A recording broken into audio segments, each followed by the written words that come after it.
This is the Patriots pregame show, fueled by Duncan. He's throwing it towards Thornton, corner of the end zone, caught! Touchdown New England! The Patriots pregame show is your source for all the news and information before every game. He took it to the house! Again! Here we and go! The Patriots take the lead! With Matt Smith, Mike Dussault, Paul Perillo, and Tamara Brown. And the Patriots have won their 6th Super Bowl title. Patriots Nation, welcome to the Patriots pregame show, fueled by Duncan.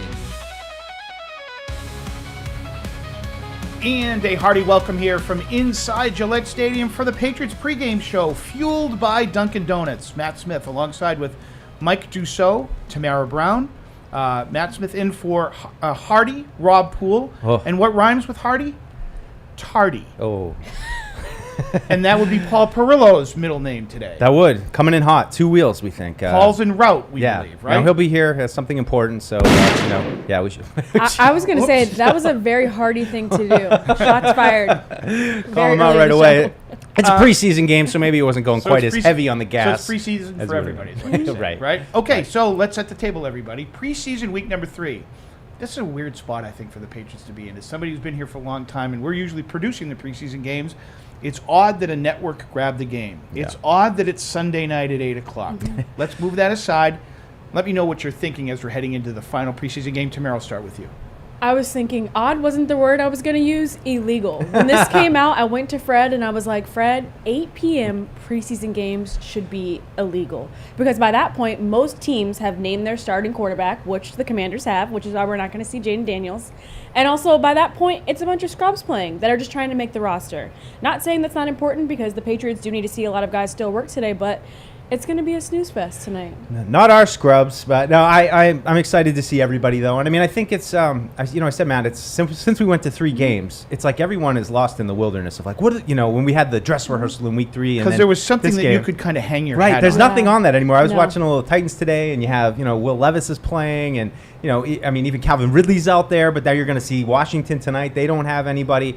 So there's no set formula anymore as to what these games are. And I think for the Patriots, it is a meaningful game. You're going to see Jacoby Brissett. You're going to see Drake May. As Gerard Mayo said, you're going to see everybody who's pretty much healthy are going to play. So I wouldn't anticipate a guy like David Andrews, but at the Patriots, like a lot of guys that are going to go tonight. So that's an interesting philosophy by the new head coach. What do you think about it?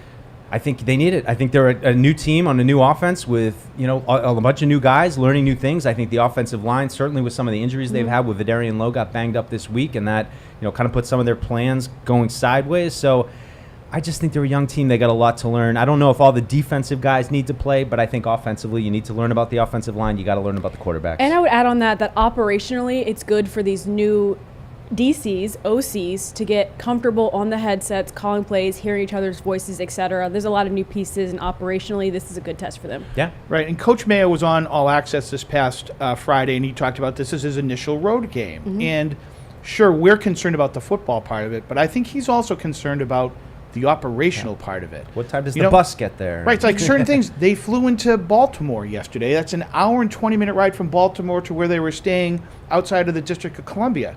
Like, those are things that they're trying to work out their travel logistics as well to make sure, are we doing the right thing? So the whole thing just kind of feels new. Yeah, it's not sexy. I mean, it's the what time do we get to the stadium? This is what time this bus leaves. The second bus leaves at this time. Warm-ups are at this time, and getting used to a different stadium and all that stuff. So I mean, to the players, I think it's about establishing that routine, especially some of the younger guys, the rookies. Like this is the first time Drake May has gone on the road, and he's gonna play in a different stadium. Where's the 30-second clock? Where are all those different things in the different stadiums? So just a good dry run before 2 weeks they're going to be in Cincinnati. Tamara, I like the fact that Gerard Mayo has come out and said, if you're healthy, you're going to play tonight. I don't think this team is in a position to rest people. David Andrews, we don't know what the lineups are or anything like that. Mike mentioned it earlier. It makes sense. They're so lean at center. Keep him out of harm's way if you can in a game that doesn't count. But everybody else, I think everybody else has something to prove. Exactly. Especially the wide receivers. I think coming into camp, that was one of the groups that you have circled. Like, there's so many guys in this room. Are they all going to make the roster? Are you going to keep all of them? And if you're not, who are you going to take? Because honestly, there's been 1 or 2 guys that are a step above the rest, and the rest are kind of grouped together. Yeah. So I think when you're looking at the wide receiver room specifically, those are ones that I'm going to want to see more time out of. And also the offensive line. We're still trying to find the best 5. We're still seeing left guard rotating in and out with Layden Robinson and City So I'm hoping to see more of those kinks worked out that we still have questions about.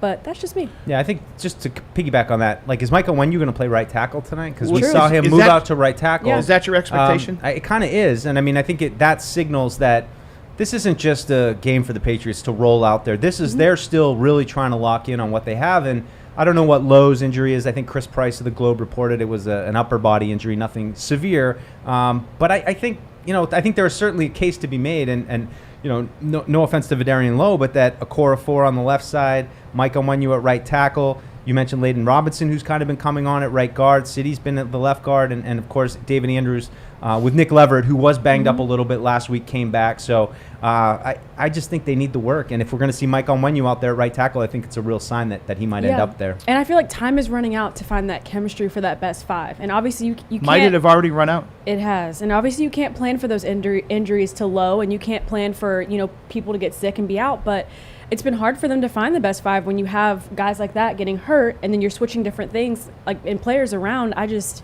going to be tough to get chemistry with your best five in 2 weeks. Yeah, it's hard because, we heard from Vidarian Lowe last week and he's a third-year guy and not highly touted. I think he was a 6th-round pick with the Vikings, but you can see how hard he's working and how much this means to him. And you're hearing from Elliott Wolf that, we always thought that this kid, if he could correct a couple things, could be at the starter level.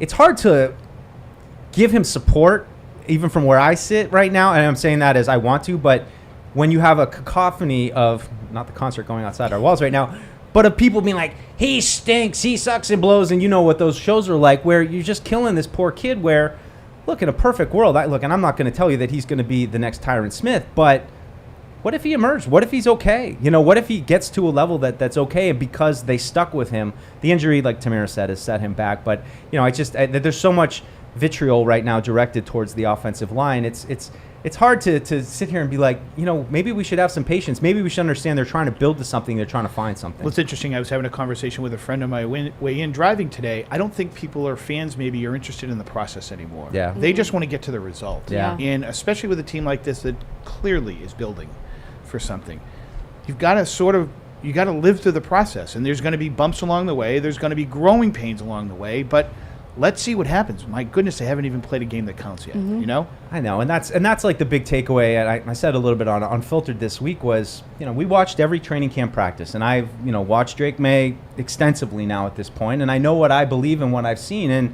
sometimes outside these walls, it's like there's a roller coaster going on of extremes of we shouldn't have drafted him to he's got to start 2 weeks from right now.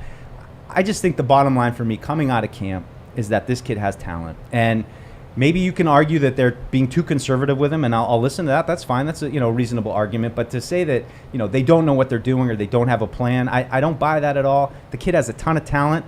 I think you pulled a lottery card right now. Now, is it all going to work out? Is he going to be able to deliver in the clutch? Is he going to stay healthy? All those questions that all quarterbacks have when they come to the league, I don't know.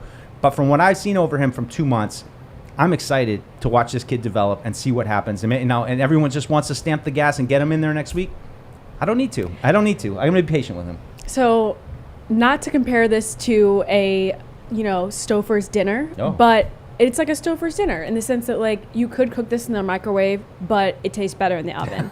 And so everyone wants... I don't mind the comp. Everyone wants microwave success, and they want to go ahead and put Drake May out there, and they wanted them to go back into the postseason this year. They want it all right now, but not everything tastes good in the microwave. I love it. Me, preferably, I'd rather wait the 45 minutes for that dinner to cook in the oven than to put it in the microwave for 10 minutes. It's not going to taste as good. I feel like we're brining the chicken right now. They're like, we're going to just soak the chicken in water for a night? That's way too long. I want chicken now. No, but if you brine it, it's going to be really tender. Trust me. Right. So we want to hear from you at 855-PATS-500 on the phone. We'll take your calls. Also, webradio at patriots.com. We do have an emailer, John Stella, and this is a topic that you guys started to already jump into the water with. Do you think quarterback Drake May will win the quarterback starting job for the regular season?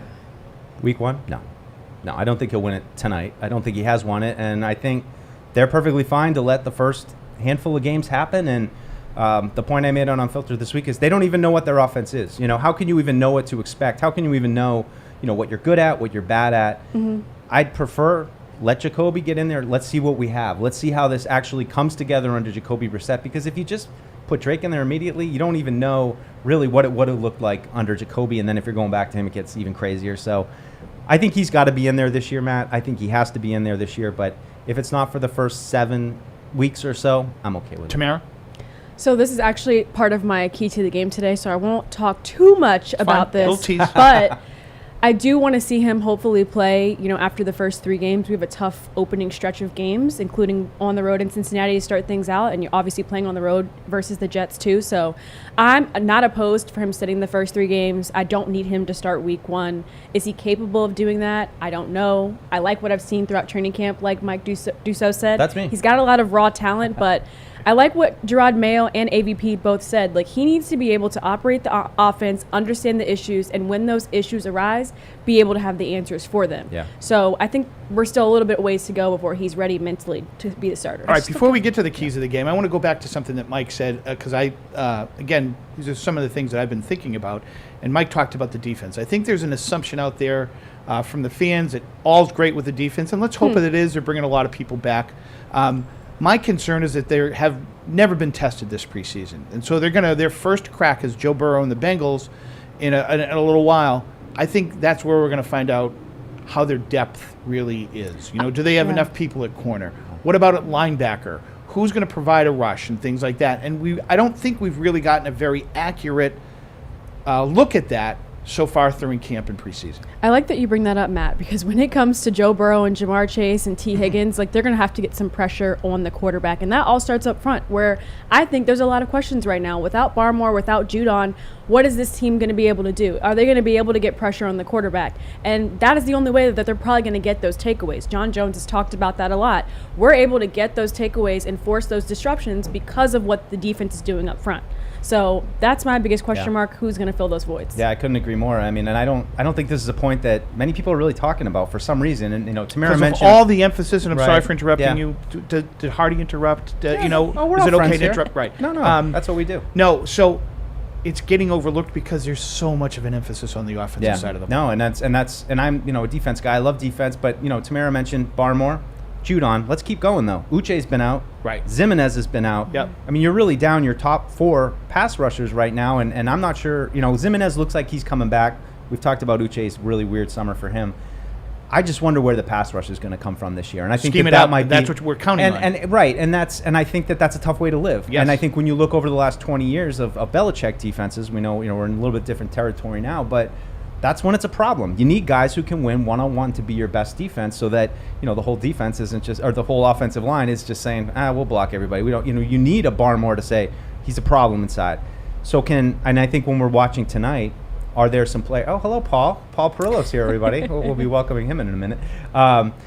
Looking at some of these guys like a Jeremiah Farms, it's asking a lot to ask a guy who's been on a practice squad for 2 years to go in and demand that kind of attention. Who's a rotational player, and I say that with peace and love. Yeah, and so where's it going to come from? You're going to have to scheme up Keon White. You're going to have to, scheme up Anthony Jennings, who, for all the breakout year he had last year, not in the pass rush department. Correct. So I think that's the biggest question for me as a defense guy. Where's the pass rush going to come from? Right. So as we welcome our compadre here in a minute, Paul Perillo, let's get to the keys of the game. And I'm going to start with you, Tamara. Oh, there's a You've theme waited song. all week for it. The whole team's in the locker room right now, just listening to this, waiting to hear what you're going to say. Here are the Patriots pregame socials, keys to the game. Because of the many things that I'm not going to be good at. There's some theme songs tonight, Matt. That's some things to know. So I'm going to Matt blame Morrell with not. How about just giving me a heads up that there's an open Hey, keys to the game. look, this right? is our dress I rehearsal. definitely said it multiple times. There's an intro to every Can I throw segment. him under the bus or no? So Matt Smith, I would just say, just like for Gerard Mayo and his staff, with the preseason games being their dress rehearsals, this is our dress rehearsal. Absolutely right. Grade me on a curve. Okay, Anyway, as we're going to the keys of the game, Tamara, let's start with you, please. Mine is swing the door open. Which I don't know what that means. I'm sorry. Exactly. That's good. That's good. I love that I'm not giving it away too much. My key is swing the door open, because I feel like Gerard Mayo and AVP have both said Jacoby Brissett is the starter, but the door is cracked, where they say, sure, Drake May has a chance to win the job. So I just want to swing the door open. I don't want it to be cracked. Either close it or open it all the way. The starter needs to be named. The competition word, throw it out the window, make a decision. And I hope tonight that once we see Drake May, that once we see Jacoby Brissett, we're able to swing the door open one way or the other. Do you expect that decision to be made on Monday? Yeah, I mean, I think they'll do the formality of announcing Jacoby Brissett as the starter. Yeah. But I was thinking like maybe kick the door down, Or swing that. it. I'm just tired of like the shift and the this is the starter. Well, sure. Yeah. Drake I just want to end it. Yeah, well, let's just The name door is the cracked. starter, Yeah, move on, name the starter. and get ready. Move on. Let's welcome our compadre, Paul. Paul, you doing okay? I am. Traffic? Yeah, a lot of stuff going on. No. How was the traffic? It was bad to get here. To get in the stadium was fine. Okay, great. But it was bad getting here. Okay. Yeah, Well, there's the party doesn't start till Paul gets here. That's Correct. right. So That let's sounds like a What is he, Kesha song. Kesha? Party don't stop Till I want in. So let's hit you up, Paul, with Matt's your like, keys. I don't know. Exactly. What are we doing here? Yeah. Oh, just wait. See, I'm young at heart. Even though we're the same age, I'm young at I'm heart. younger at heart than you are. Okay. All right. We'll see about that. We have a whole season to determine that. Do a stress test. For me, it's about I think the specific reason that we're seeing Jacoby Brissett at all tonight is to find some rhythm offensively. They haven't really had any all summer. I think this is one last shot. Let's see if we can, have a better feeling heading into the season offensively. They haven't been able to run the ball. They haven't been able to pass protect on any consistent level. See if you can find some offensive rhythm. So I'm not looking for them to go out and, score touchdowns on, 4 drives or anything like that. But, put a couple of first downs together. Make it look like there's some cohesion there. Yeah, like it. That's all. Yep. Michael? Yeah, mine's ball out on the bubble. That's, Ball out on the bubble. ball out on the bubble. Again, I guess like, that is would this be another one appropriate? I don't understand. Am I allowed to say this? Yeah, you got to be a little bit unclear. I mean, if you just put That's like fine. Drake may play really good, everyone would be You mean like I did? But I like these games for when we get in the second quarter. I want to see some of these, maybe a guy or two just show up and have a good game. And I don't, not particularly rooting for anyone, but a guy like an Alex Austin or a Marco Wilson or one of these guys who kind of in a position battle just to come out with a good game and stake their claim. And I really like when that happens. Players come out when the pressure's on and it's a chance to get a job, and this might be your last chance in the league. Not to say those guys are necessarily, but I think there are some position battles where a guy like Kayshon Boutte, really good night from him, I think might really help his kind of roster chances as like one of those 6th, 7th receivers. So I just want to see some of those second level guys have some good games and stand out a little bit. I think my key to the game is a little bit similar to Paul's. It wasn't as snazzy as any of your guys. Clean operation. I just let's cut down on the penalties. But just Let's so make you sure know, the substitutions yours get has in been right. mine each of the first No, 2 I games, know, and I wanna gave see up. more of it. Right. Well, I I'm not gave up. giving- I'm not doing giving it up. again. I'm not giving up. Like, can we have no false starts, no delay of games, no Fumbles. fumbled snaps? Right. Yeah. Right. Matt's is the best. It's they need to figure out how to do the easy Well, things right. before you can do the hard things. I think it all starts with that. I think you can't win until you stop beating yourself. Correct. And you can't run the offense until you Correct. stop doing those things. I'm going to push back on that, Paul. I think yours is the key because yours encompasses that too, Yeah. to me. And I think to come out of this game, what are you going to learn? Probably not much. But I think if the first offense with Brissett, with a rejiggered line, however that looks, comes out, puts a drive together, looks like they know what they're doing. They've got the defense on their heels a little bit. I think to me that would be the most overall encouraging thing. 855-PATS-500. Let's go to the phones, and we have Jeff from Maine. Let's see, Matt, if I can do this successfully. Click. Jeff from Maine, are you there? Hey, how you doing, guys? Great. How are you? Hey, Jeff. Good. So,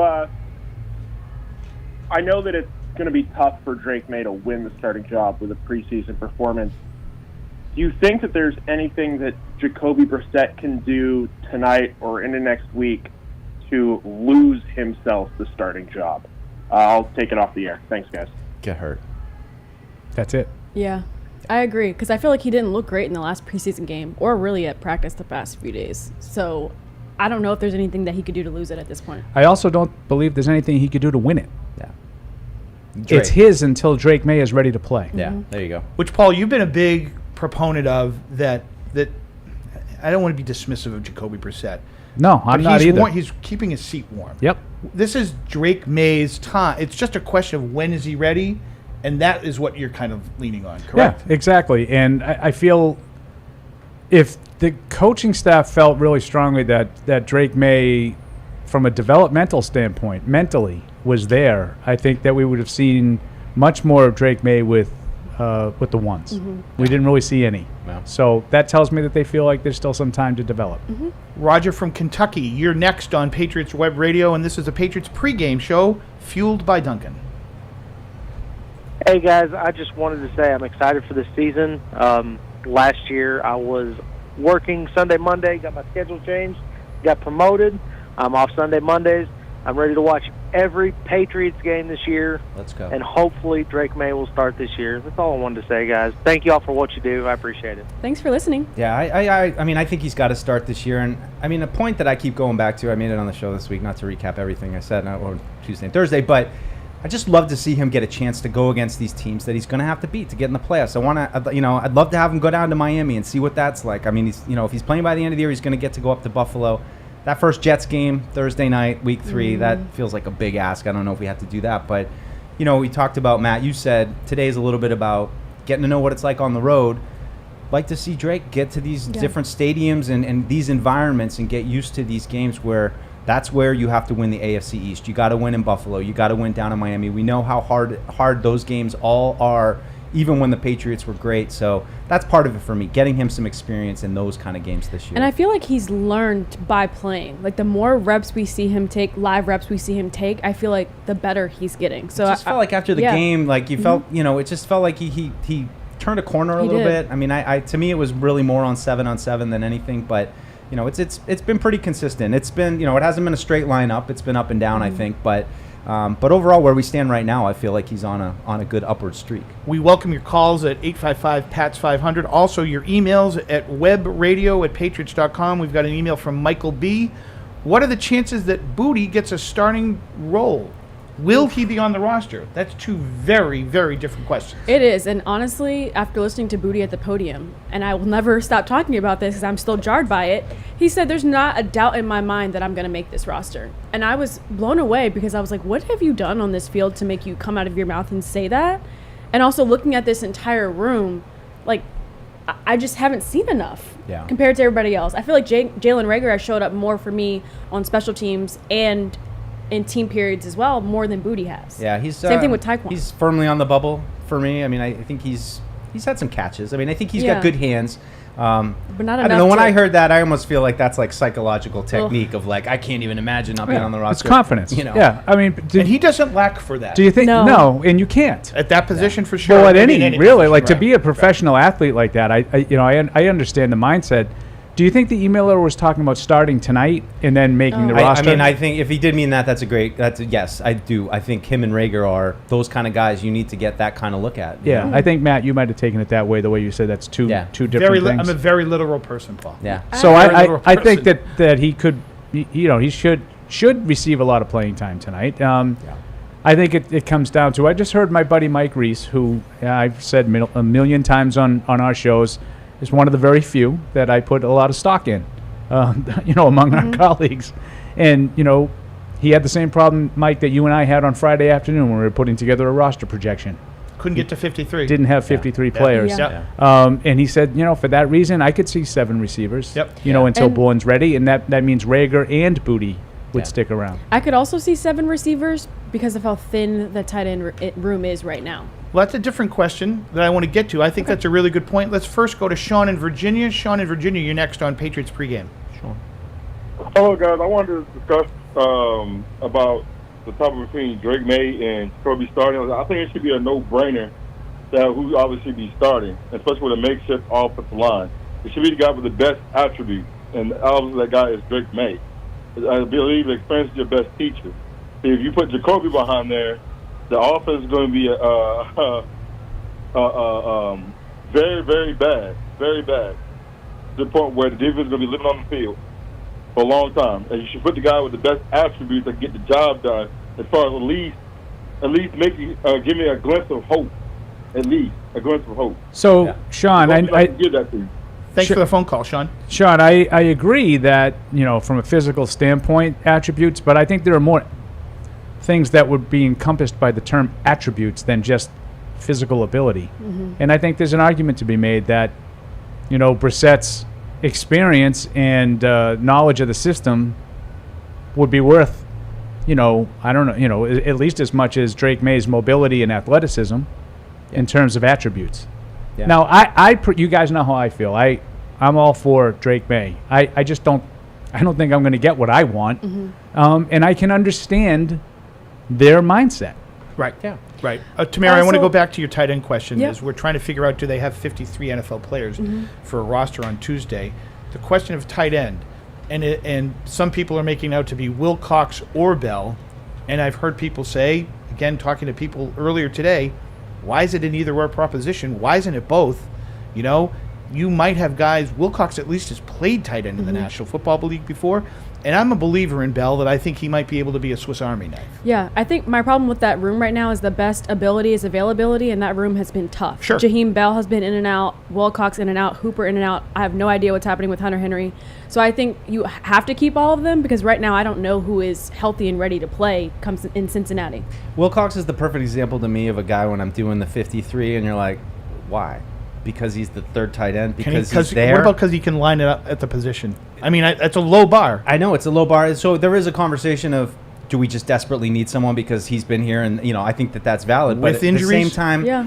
at the same time, if you're putting that guy on the field, I mean, he can't catch. Yeah, Like, the injuries you might know. save somebody. And that's The what- injury, you know, like, Yeah. because if to Tamara's point, if Hunter Henry's not available, you have to keep him. then you might need 4. Otherwise, to me, it would come down to, do you think Mitchell Wilcox and Jaheim Bell are better than Jalen Reagor and Keyshawn Boutte? I don't even think it's close. I think the wide receivers are much better players. No. But that might not be the way you do it because you can't just pick your best 53 players that, you know, walk through. You have to get different positions and different, roles to be filled.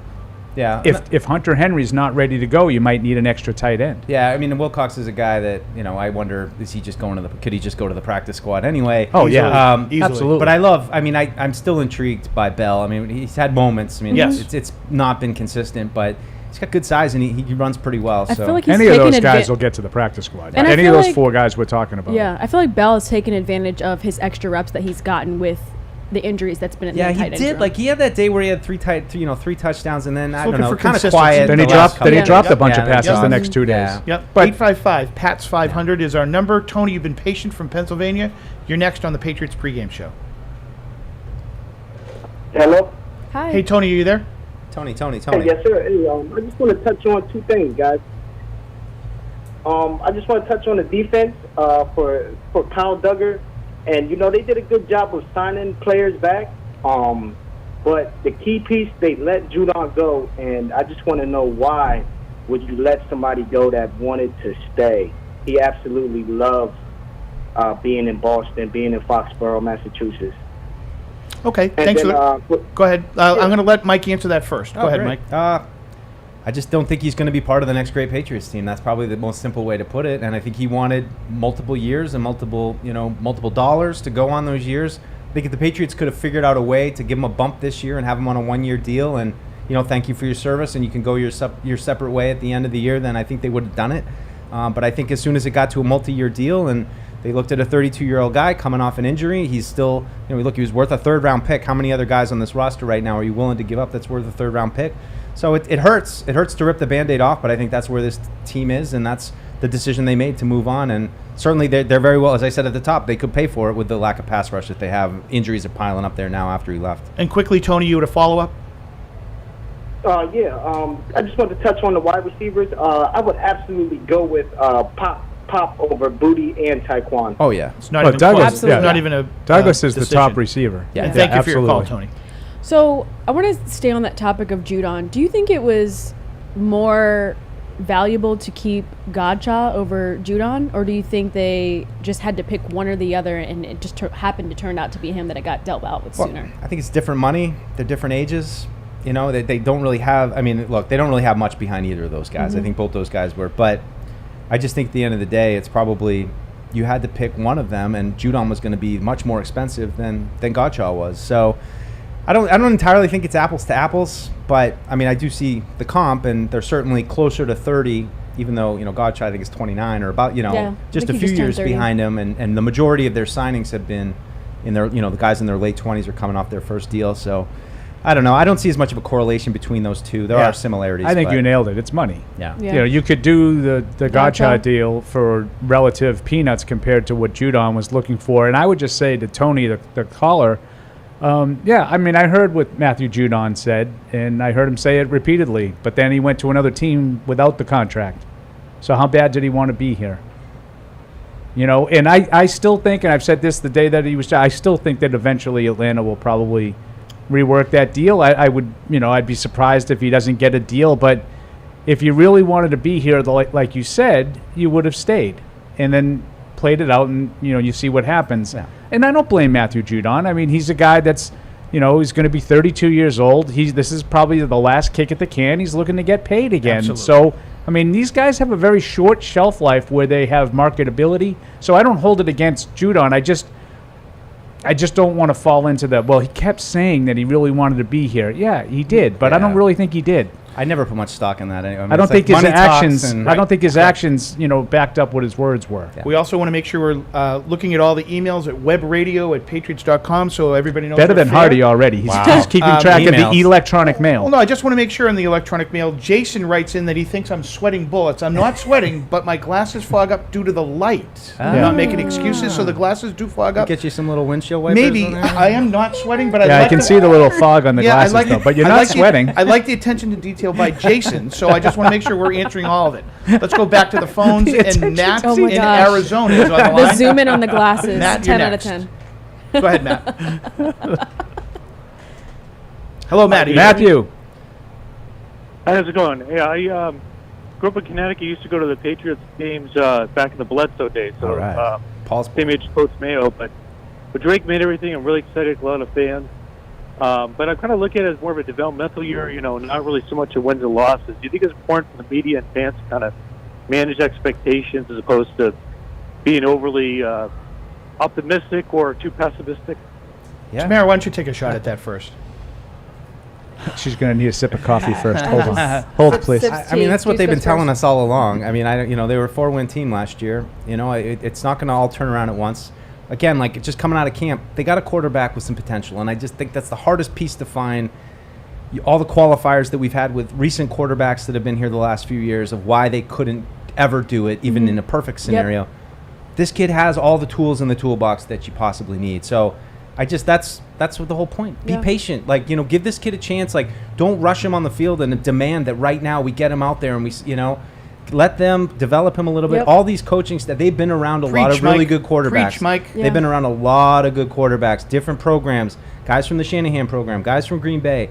They've been around development. They know, what a young quarterback's going to need to have a full arsenal at their disposal. So trust them a little bit and don't just say, well, he's great, just throw him in there and it'll all work out. Like, we can be a little bit cautious. And believe me, if we get to like December and we're still watching a poor offense that has no juice and can't fight out of a paper bag, I'll be mad too. But for now, for the first month or two of the season, I'm okay to be patient. So I hate to keep bringing this back to food, and I promise you guys that I'm not hungry, and I did eat before this, and I'm okay.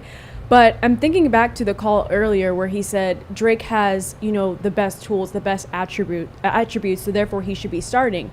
For me, I don't know why, it just reminded me of a person in cooking school having all the ingredients to make this incredible dinner. He's not going to cook it the same as a chef who's been cooking for 10 years. Fair. In the same way that Jacoby Brissett, there's 9 years of tape on him. He's going to play better than Drake right now simply because he has more experience. Right. So even though, Drake may have all the ingredients, they're there, he still has to learn before he becomes this immaculate chef cooking on the field. Mike, do we have cough buttons here? I noticed you had to lean away there for a second. No go? No go? We do actually, Matt. Okay, just checking. Yeah, so I need to do a better job inventory-wise. It's the red button that says cough on it. I forgot about that one. We're going to answer your questions at webradio@patriots.com. Nice job there, Paul. Convenient. It's where Bill kept the red flag. It's like, you got to reach down there. More electronic mail. This one is a question from Oliver watching in the UK. He wants to know, is there a possibility that the Patriots will build a roster with consideration in mind to maximize potential trade value in future transactions? There have been many teams using trades for future picks to help in a rebuild, and considering the Patriots' circumstances, might this be something to consider? Paul. I think Mike made a comment about 15 minutes ago about Judon, how many guys on the roster would be worth a third-round pick in trade. And I think that's a pretty small number of guys that you would be potentially willing to deal. Correct. Like, let's sort of eliminate a guy. Forget about the blood clots. Let's eliminate a guy like Christian Barmore. You wouldn't be, interested in trading him. He's one of the guys you want to build. Piece. Yeah, he's a building block. Right. So the guys that would be sort of available, quote unquote, if you're 2-8? I only got one, and it's probably, Jonathan Jones would be the only one, and I'm saying it's a high risk, but that's the only kind of... and I agree with you. I think that's a perfect example. What are you getting for Jonathan Jones? Not much. Fifth, sixth. And that's no disrespect to Jonathan Jones. He's a little bit older at this point. He's last year kind of looks like he's kind of heading down the road of making that transition from a full-time corner to maybe a part-time and more of a safety type. Hard to tell with how they've been and again, terrific career. I'm not no disrespect whatsoever. Well, this is a sign of respect that he has some trade juice, that a guy in the last year of his deal, and you're getting close to the trade deadline, a contender really needs a cornerback. They feel like they're one guy. He can play in the slot. He's fast. Like, he has some value, but as Paul said, it's not like you're stocking guys up. We're going to get 2 second-round picks. Man, at the risk of ruining anybody's day, Dietrich Wise, would he be a trade candidate? Last year of his contract. Last year of his contract, and like at the trade deadline, I brought him up as a surprise cut candidate, and you would have thought that I told people there was no such thing as Christmas. What? Hey, their kids will listen here. Really? Let's watch it. All right, 855-PATS-500 is our number here. Kendall in North Carolina, you've been patient. Kendall, you're next on the Patriots pregame show, fueled by Duncan. What's going on, guys? I want to see what y'all think about Tyquan Thornton potentially starting at the extra season. Yep. Yeah. I think it's a possibility. Kind of the way it looks like it's going. I'm going to say this, though. For all the hype that gets, I would say it's probably going to be a pretty healthy rotation, I think, with him and Rager. So I don't think you're going to see Tyquan out there every snap, out at the X. I think they liberally rotate those two guys, and I think they'll still be searching. In a perfect world, Javon Baker would have entered that conversation or maybe had some push. Not yet. He's kind of fallen back and behind. I would consider him, kind of the seventh receiver now. So I think it's going to be both those guys, and they'll have opportunities, and that's what I think they're looking for is, can Tyquan stay healthy? Can he be productive? Is this new offense a better, fit for him, trying to go down the field and taking advantage of some of his speed, as opposed to, how they were kind of using him in the past, which I think kind of contributed to him getting injured a couple times. So we'll see, but I couldn't tell you, like, week 3, it's all Jalen Rager out there and Thornton's falling by the wayside. Sure. Tim from Pensacola, you're next on Patriots pregame. Awesome. Thank you so much. Can you all hear me? Yeah, yes, sir. Oh, awesome. So just 2 really quick questions. The first one, Mike, so in the past, I know that you never really put an emphasis, and I'm sorry if this is a mischaracterization, but on, like, tall, fast playmakers, 4 in a second type receivers, opting more for, like, the slower, the more agile, the kind of work it down the field, like the Welker type. So with this switch in offense between the Earnhardt-Perkins, and now I'm assuming it's going to be more of a run-based / take shots out of the field. Not any particular player, but are you more excited about that type of receiver, or are you just fundamentally more of a fan of the possession? It's a deuce deep shot. I appreciate it. I don't think you totally mischaracterized it, so thanks, Tim. I just think you need all types. I think you need a small, quick type to get off the line. You need a bigger, tougher type to get some. And ideally, you've got a guy on the outside with speed that makes everybody think. So I think it all kind of has to fit together as a picture. But I see what you're saying, and I don't think it'll be quite the same. I think Pop Douglas, we've seen him out there a lot, but I think they're going to run a lot of 2 tight end stuff. And it's not going to be Pop Douglas out there every single snap. It's going to be third and long. That's when you kind of bring the small, quicker slot type in there. So I love Pop. I'm good on, like, slot guys, that 3rd, 4th receiver type. I think that piece is in place. I just think the big piece is the X that that they don't have yet, and that they're going to have to find. But those are, as we've talked about ad nauseum, those are the hardest piece to find. Thanks for your call, Tim. Back to the emailers, electronic mail. This one is from Patrick. Good evening, everyone. It's my wife's favorite time of the year.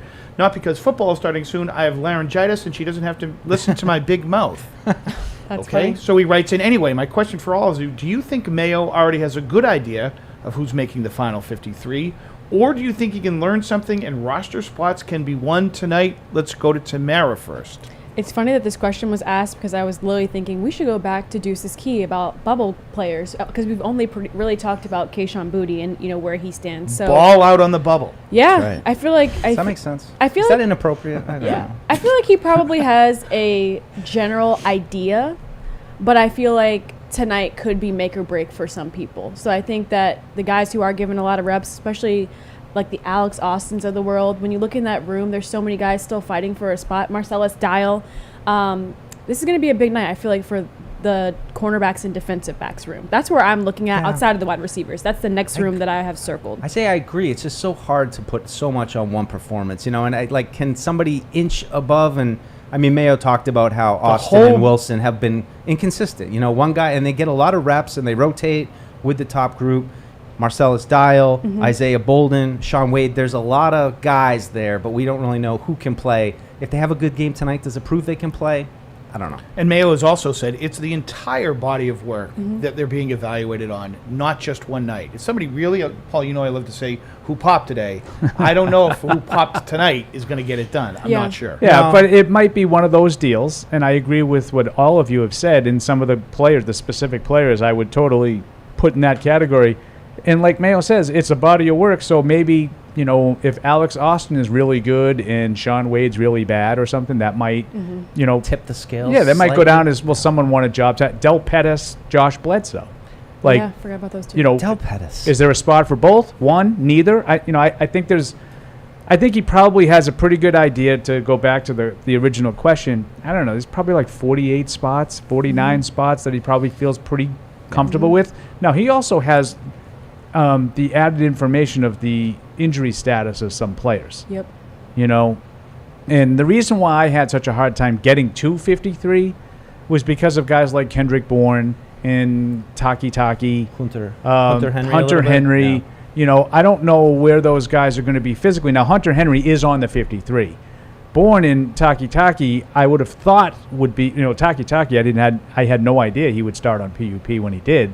So that's a spot that's now open. Matthew Judon was a spot on my 53. Now that's open. Christian Barmore was a spot on the 53. So there's 3 or 4 spots that you didn't necessarily think heading into camp. Now you got to find bodies to fill them. And I'm not exactly sure is it Tristan Hill, Armon Watts? Both? Neither? I think you can make cases for all of these different. Sam Roberts. Yeah. Well, does he? And going back to Reese mentioning some of the defensive linemen around the league that Jerry Montgomery might have had connections to, you're seeing now some of those cuts start to happen with. Are any of those guys appealing, versus some of the names that we're talking about at the bottom of the roster? Could there be somebody that's a little bit more appealing to them than a Tristan Hill? There's another defensive lineman that's a little bit more proven that, we know we're going to get out of this guy. And here's a position. Here's a position that I think most fans care about. And when you only can get to 47 or 48 guys on the roster, is there a scenario where you see that they keep 4 quarterbacks?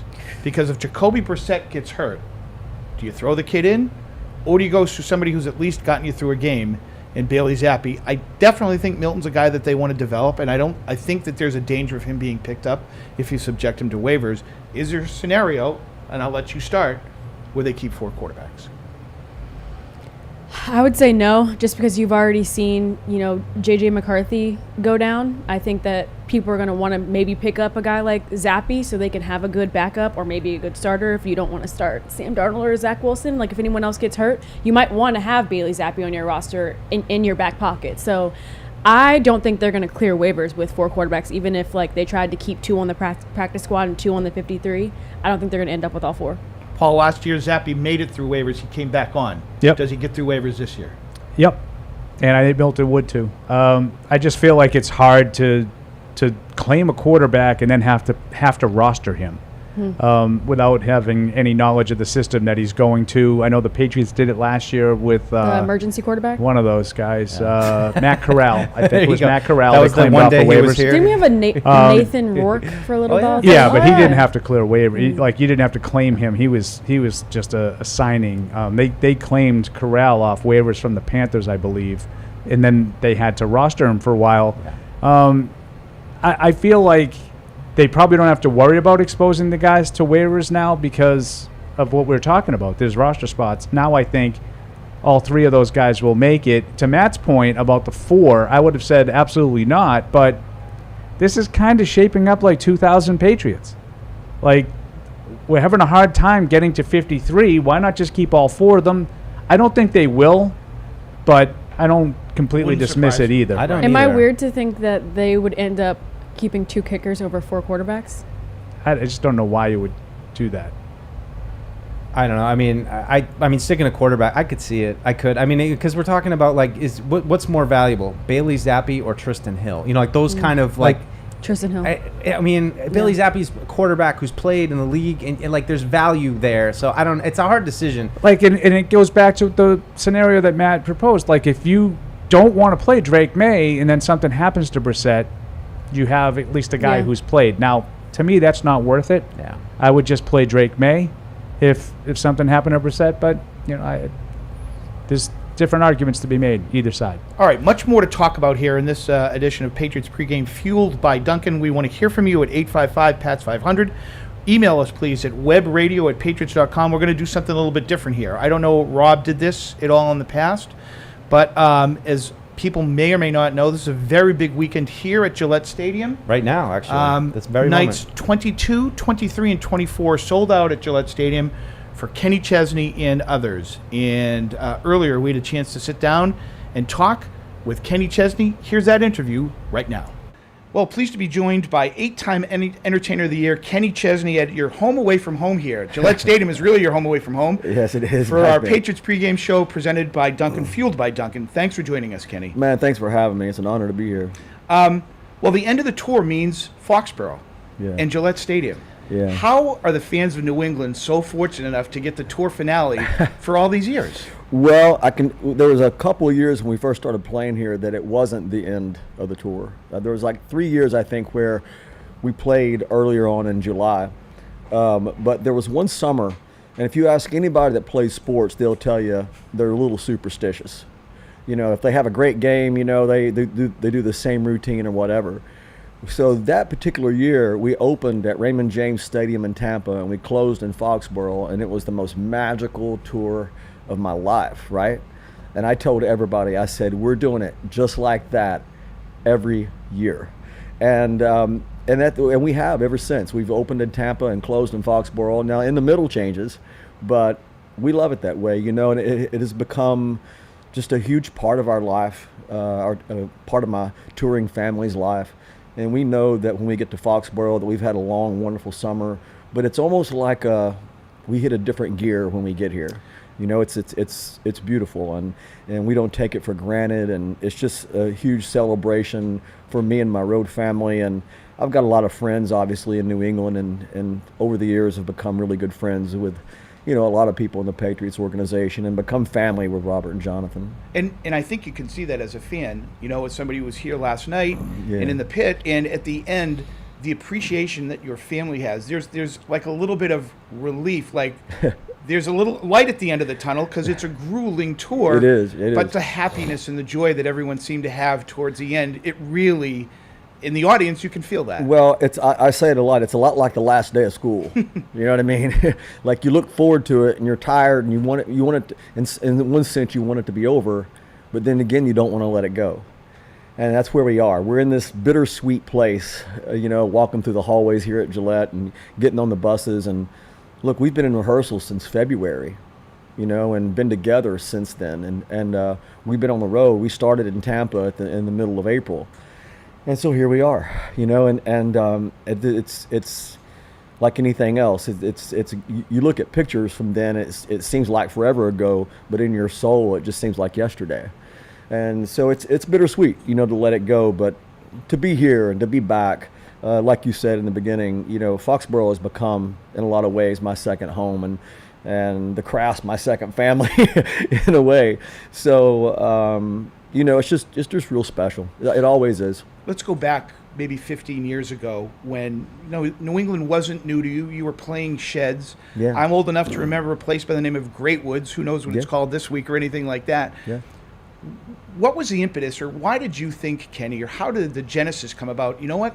Let's tackle stadium shows. This is going to be a barrier to break, and I think we can break through and do that. Yeah, especially in this area. We played the amphitheater outside of town in Mansfield, and we played that a couple of years, and you could just feel this energy boiling underneath. You know, we could just tell that there was something special happening in New England, and everywhere we played, no matter if it was in the Boston area or if it was in Vermont or if it was in Maine or wherever, it was just crazy. Or Rhode Island, it was a real unique connection.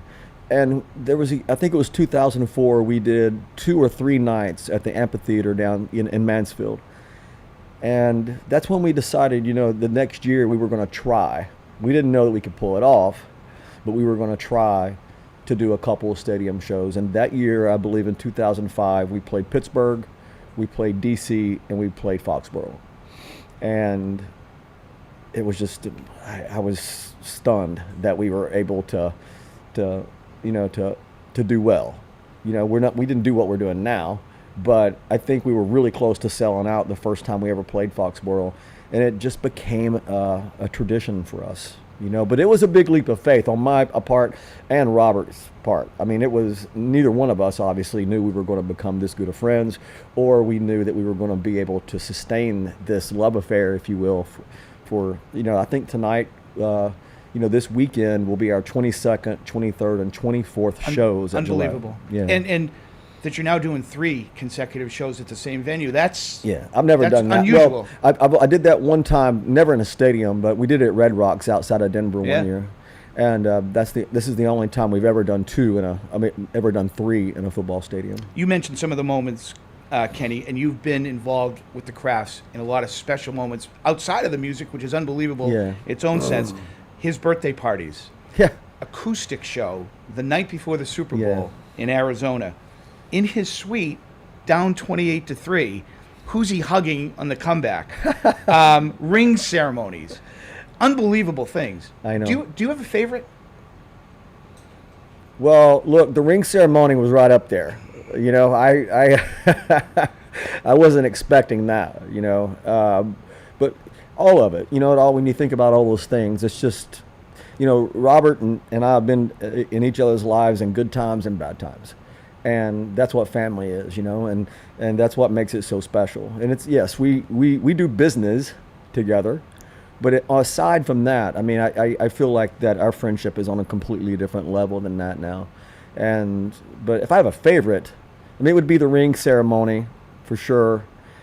But being at the Super Bowl down 28-3, and I kept telling Robert and Jonathan, they were upset at halftime. That was a tough halftime to be in the suite. You know what I mean? Exactly. So because they wear their feelings. I mean, they care about this stuff, obviously. But I kept telling them, just wait. And it's little by little, they just kept coming back. And I'm telling you, that was that's got to be one of my most favorite moments ever. Was that night they came back. It's an interesting snapshot into society. Here's a kid from Tennessee, and is now working on a 20-plus year relationship with a billionaire football ownership. Why do you think that relationship has endured, Kenny? Because it's authentic, honestly. We're not friends because of money. We're not friends. We're friends because we love sports, and we're friends because we love music. And we have a lot of other stuff in common. Robert really cares about people. Everything he's doing with his hate initiative. I mean, all of it. Like, I give a lot to charity, and so does he. And I think that's a really big part of our connection, is that we have all those things in common. And Robert said years ago, because we always do a lunch on a Friday before my first show in Foxborough. And he told me that day, he goes, music and sports bring people together more than anything else that we have in our lives. And especially in today's society, those things are really true. I mean, there's a lot of division, and there's a lot of hate, and there's a lot of stuff going on in our country. And I truly believe that he's right now more than ever. And I just think that's why. I think we have a lot of the same values. Both of us, work really hard and have built something from the ground up. And I don't know, there's just mutual respect.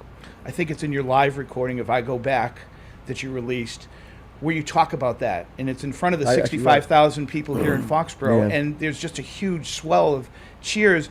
It sounds so simple that we come together, but it's so true. And I know you go out in the parking lot and you see No Shoes Nation and everything like that, but people can put their differences aside for 2, 3, 4, 5 hours and just get into the music. Yeah, I think that sports and music are the two places where they're not going to be told what to believe. Well, music on my concerts anyway. I have friends that use that platform, use their stage as a platform to tell people what to believe and how to think and who to vote for. That's never been a part of my life. I've always been the antithesis of that. And that's the same as coming to watch the Patriots. They just want to win, right? They don't want to be told what to think. And I think that those two things are really very, very common with music and sports in my life and what you guys do here. So I think it's over my left shoulder. There's a picture of somebody that maybe younger Patriot fans don't remember. Number 86, Stanley Morgan. Yeah. And you're a fan. No, I was a big fan. Like, I grew up in Knoxville, and we didn't have a pro allegiance to anyone because all we had was Tennessee football. And the new coach, Gerard Mayo, played at Tennessee, so I knew who he was, for a long time ago, because he played under Phil Fulmer at Tennessee. So I grew up on Tennessee football, and so the players that played for Tennessee, for us, not having pro football in your life, they were as big as anyone. So I loved Stanley Morgan, Willie Gault, and a lot of guys that played at Tennessee, and so they were really. Stanley was a really big guy in the lore of Knoxville and Tennessee football. So when he played for the Patriots, that's when I started following the Patriots, and it's been that way since I was a kid. It seems like almost a perfect marriage between football, music, and the Boys of Fall. Yeah. What was the impetus behind that song, Kenny? Well, I honestly knew that my sports days were limited, right, in high school. And I remember being in high school, my last game, and I just sat there forever and kept my cleats on and my shoulder pads on, because I knew when I took them off, that was it forever. And I think the song Boys of Fall just got into the core of a lot of family values. I feel like that a lot of families and communities that lean on their sports teams, I felt like that song was one of the songs that really just touched the DNA of their life. And I grew up in that community, and there's a lot of communities. I mean, Foxborough is one of those communities, and New England has a lot of those communities. And when I grew up, we had certain things to lean on, and that was church, and that was school, music, and football. And when I heard Boys of Fall, a guy named Casey Beathard wrote that song, and his dad was Bobby Beathard, who was a famous Great GM. In the NFL, and so there was a football connection there. It was a really authentic song about Casey's life, and ended up being a really universal song about a lot of our lives. You know what I mean? And I remember Sean Payton. He did the intro to the video. Phenomenal. And the Saints were up here practicing with the Patriots, and Sean had back then we had DVDs of stuff to watch. Yeah. And Sean went over and during the week, because they were up here practicing with him. He told Belichick, he goes, "Here, you got to watch this." And Bill goes, all right. He grabbed it, and Sean didn't know if he was going to watch it or not. The next day, Bill came almost running over to Sean, going, "Man, I'm really glad you gave me that," because there was a lot of reasons. Obviously, we know and love Bill, but so I knew that it had connected on a lot of different levels. So 2 months ago, Kenny, you're used to playing in front of 60,000 people here at Gillette Stadium, but there's a full band with you, and it's No Shoes Nation that's here. 2 months ago, you played an acoustic version of that song. That's right. What did it mean to you to be included in that night when Tom went into the Team Hall of Fame and to be able to perform that song? Well, it meant a lot to me personally. I know it. It was a big night for Tom. But for me, because me and my father, we don't have a lot in common, but we have football in common, and that's important. That's enough, really. And Tom Brady, whether he knows it or not, probably brought a lot of fathers and sons together. And it definitely it was the nucleus of this community for a long time. And so I was honored to be asked and to sing that song. And Tom is Tom Brady now, right? But there was a time where he was a kid and his father was taking him to practice. And that's what that song's about, And so whether you're Tom Brady or Kenny Chesney that quit growing in high school, that song still resonates, and so it meant the world to me to sing it and to be here and to be a part of that special night for Tom. I mean, I love him and what he's done for a lot of people. He made a lot of people happy. Different song, but also impactful, at least in this region. And you only play it here. Is Boston. Yeah. Is it just as simple as that? I just want to play it. It is. It's in ways as simple as that. It's such an intimate song, but about our relationship. It was written honestly about a girl that I was chasing down in the Virgin Islands that wore her Red Sox cap backwards because she had these baby dreadlocks, and but that's where that song was originally started and created. But it was on a record that I never thought anybody would ever hear, and it just seems disingenuous to play it somewhere else. Honestly, and I get asked to play it everywhere, and I just say I'm sorry, I just can't do it. So that's why it means so much to, like last night. We did this song, and tonight we're going to do it. Sunday night we're going to do it, but that's why it means so much to me and the audience, is because they know that it's our song, and that means everything. As we wrap this up, as we said earlier, night 22, night 23, and night 24. Unbelievable run. What's your message to the people of Foxborough, the people in New England, and No Shoes Nation, which was born right here in New England? It's just a simple thank you. We go to a lot of places to play music. We do. And we played over 20 football stadiums this summer. And a lot of them have been very, very wonderful and very loud and very energetic. But there's nothing like it. I come in here to play, and I get stopped. Wherever I go in New England, I get stopped, and it means a lot to me. They don't really, want anything other than just to say thank you.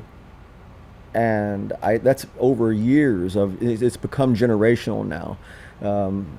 People that came to see us in 2005, which is our first year, are now bringing their kids, and that means a lot to me.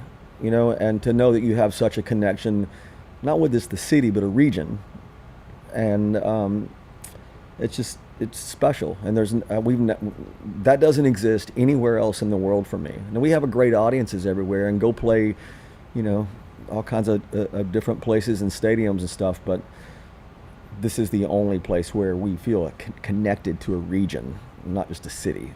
Well, you say thank you. I say thank you on behalf of a very small part. But thank you for everything that you put into it, the dedication, the music, and thank you for your time here today. Oh, man, no, thank you very much.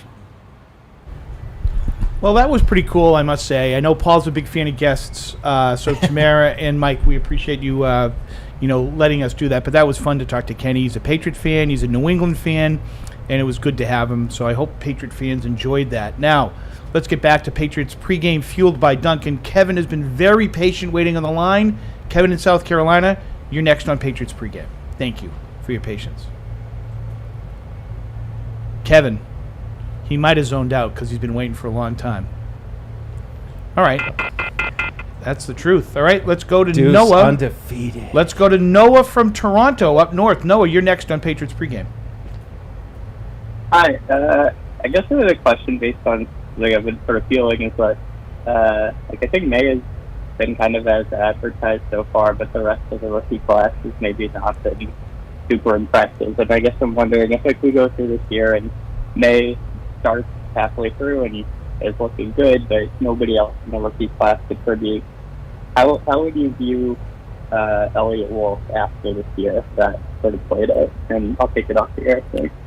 Yeah. Can I jump on this one? Go. Because it's rare that I am the over-the-top positive one. Yeah.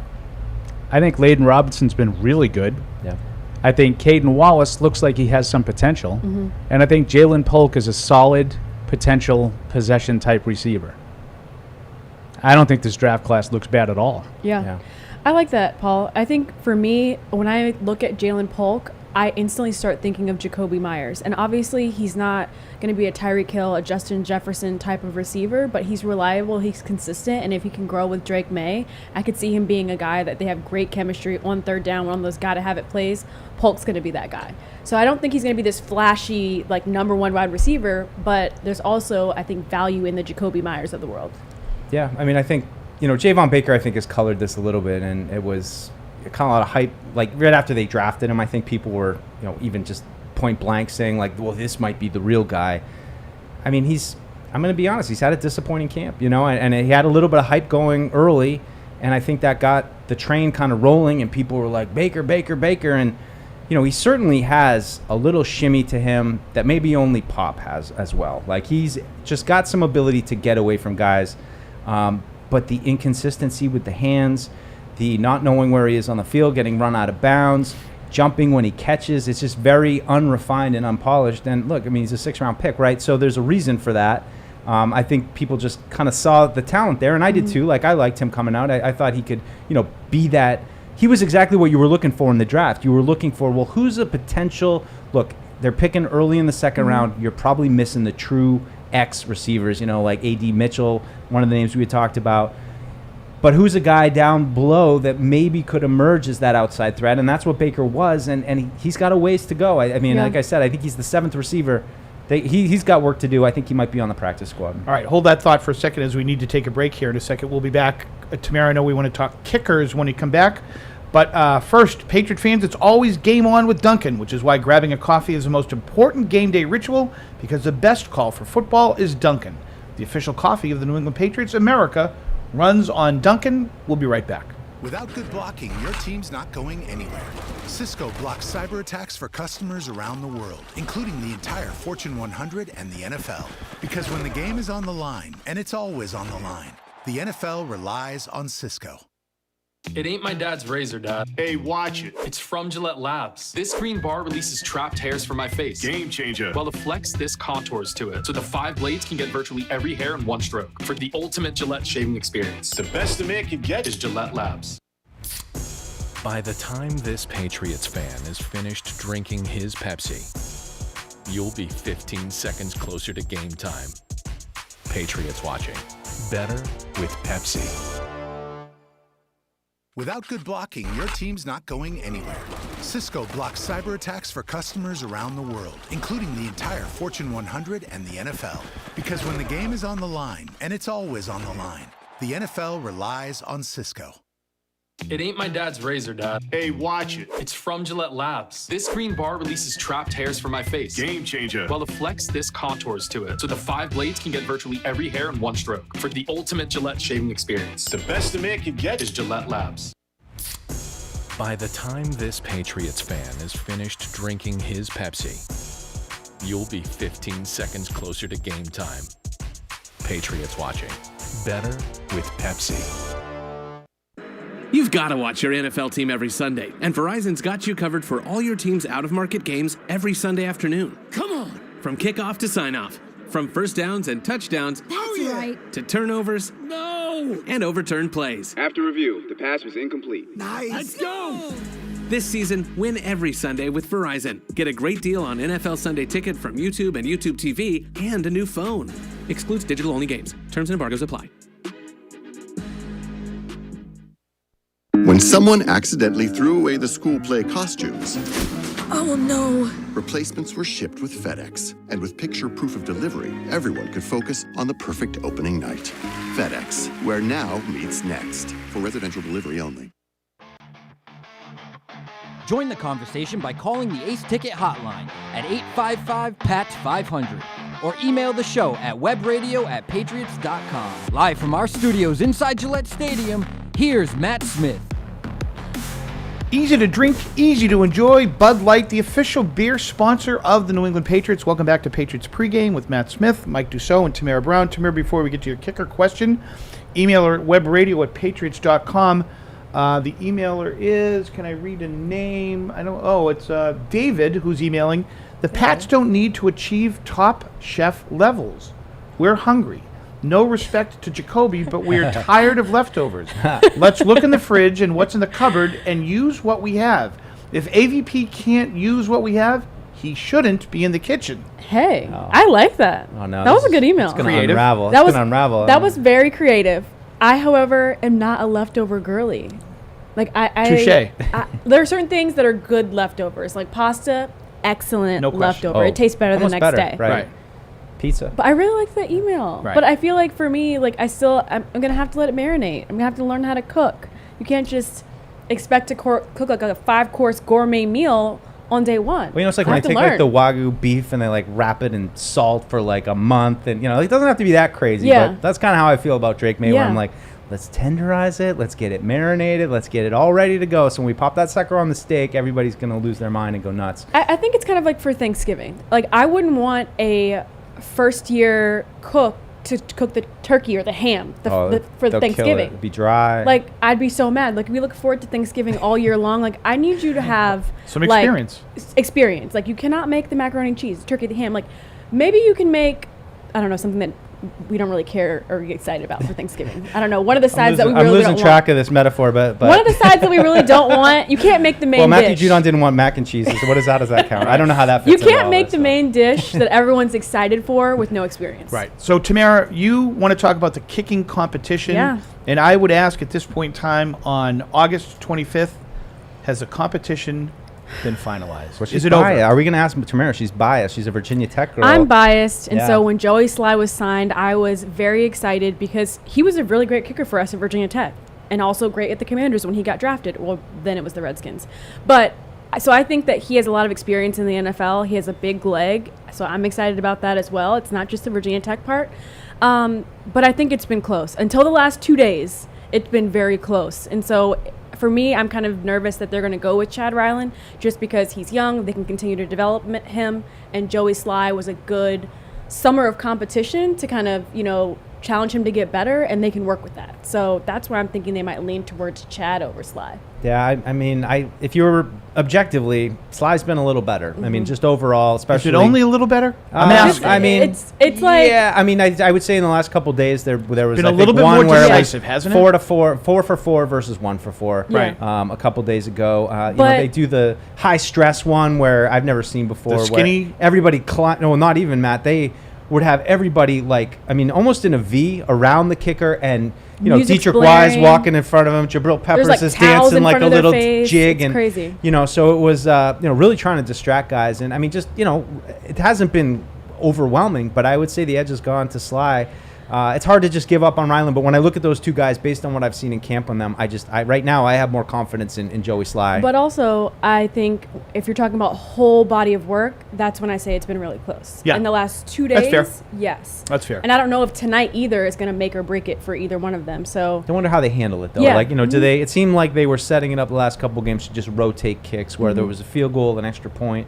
So, and I mean, I think there's probably an element, too, that none of us are probably too locked in on, which is the kickoffs. And, how do they think both of these guys handle execute it. This new kickoff? Or, do they have – because we've seen a lot of different kinds of kickoffs. So I don't think anybody in the media has truly kind of cracked the code on the kickoffs and who might be better at that. So I do think there's still a chance that maybe Ryland is a little bit more accurate or is able to squib it a little bit more in the manner that they're looking for. So I think that's an X factor that not really anybody other than the coaches know for sure. And sticking with special teams, I think it's going to be important to find those returners outside of Marcus Jones, especially his availability is always a question, I feel like. So I think that Jalen Reagor, that's a key opportunity for him to go out there and continue to show what he has on special teams. I don't know if anyone else in the wide receiver room has been playing a lot of special teams as well. I know Dial has been playing some on special teams, so that could help him make the roster. I know we were talking about cornerbacks earlier, but special teams, especially with this team, that it's been a struggle for them the past couple of years, I think I'm going to be looking at that too. For sure. 855-PATS-500 is our number here. Austin in Illinois has been waiting patiently. Austin, you're next on Patriots Pregame. Hey guys, how we doing? Good, how are you? I'm good. I got two questions for you guys. In my opinion, Tyquan Thornton's got an extra season on Kayshon Boutte, but Kayshon Boutte, in my opinion, got a lot more upside. I was wanting to see what you guys thought, and then I was going to ask what you guys thought a successful season this season looked like. Yeah. I'll take it off the line. Thank you, guys. Thank you. Thank you, Austin. I think Boutte's got really good hands. Tyquan's had a good camp, and Tyquan has an element of height and speed that nobody else on the roster really has, maybe except for Reagor. Alex Van Pelt this week spoke very highly about how Tyquan Thornton fits into this offense. So I just don't see it with Boutte. I think he has got good hands, and he's made some really tough catches this summer, but I don't see the pull-away speed. I think he's more of a guy that needs to be off the line of scrimmage, as a Z receiver type. And I think they've got a bunch of those guys. So, it's just Tyquan Thornton, Jalen Reagor, they're kind of unique within this wide receiver battle. And for me, that makes both of them locks. Neither one a lock to play a lot, but I think they're both going to get looks on the outside. And Booty just seems kind of redundant when you look at Bourne, Polk, Osborne, and even to a degree Baker, even though Baker doesn't have great hands, Right. I still think he's a little bit in that kind of vicinity. So it's a good one. Keyshawn Booty's a great example tonight as a guy who's been pretty consistent going back to camp. He's been healthy. But at the end of the day, for me, I look at 1 and 3. I look at Jalen Polk and I look at Demario Douglas. Those are two guys that move my radar and, say these are guys to build around that fill specific needs that are going to be here for a while, that are young, that we have to feed, that we have to get involved in. And I, keeping Keyshawn Booty around as like a 6th, 7th receiver, if he had great speed, I could make an argument for it, but great hands, I don't know. That's why he's on the bubble for me. Timely email to answer at webradio@patriots.com. This is about the point that you made, Tamara. This is from Kyle. Okay. Honestly, I think they should go with Sly, but keep Ryland on the practice squad to give him redshirt year. That one I don't understand. You guys? Would you keep a kicker on the practice squad? I wouldn't hate it, just in case, Sly gets cold and starts missing kicks and you're like, you have Ryland to switch out on, but I also don't want to take up a spot on the roster or on the practice squad that can be of more value. The only reason I leave the door open is because they've kind of dabbled in this, and I know it's a new regime, but they've dabbled in this, like Nick Folk, and had him on the practice squad and had 2 kickers for a little bit, and then went with 1. So they have done that. I just think that. Have we seen enough in a year plus to think that they should keep a practice squad open for a developmental kicker?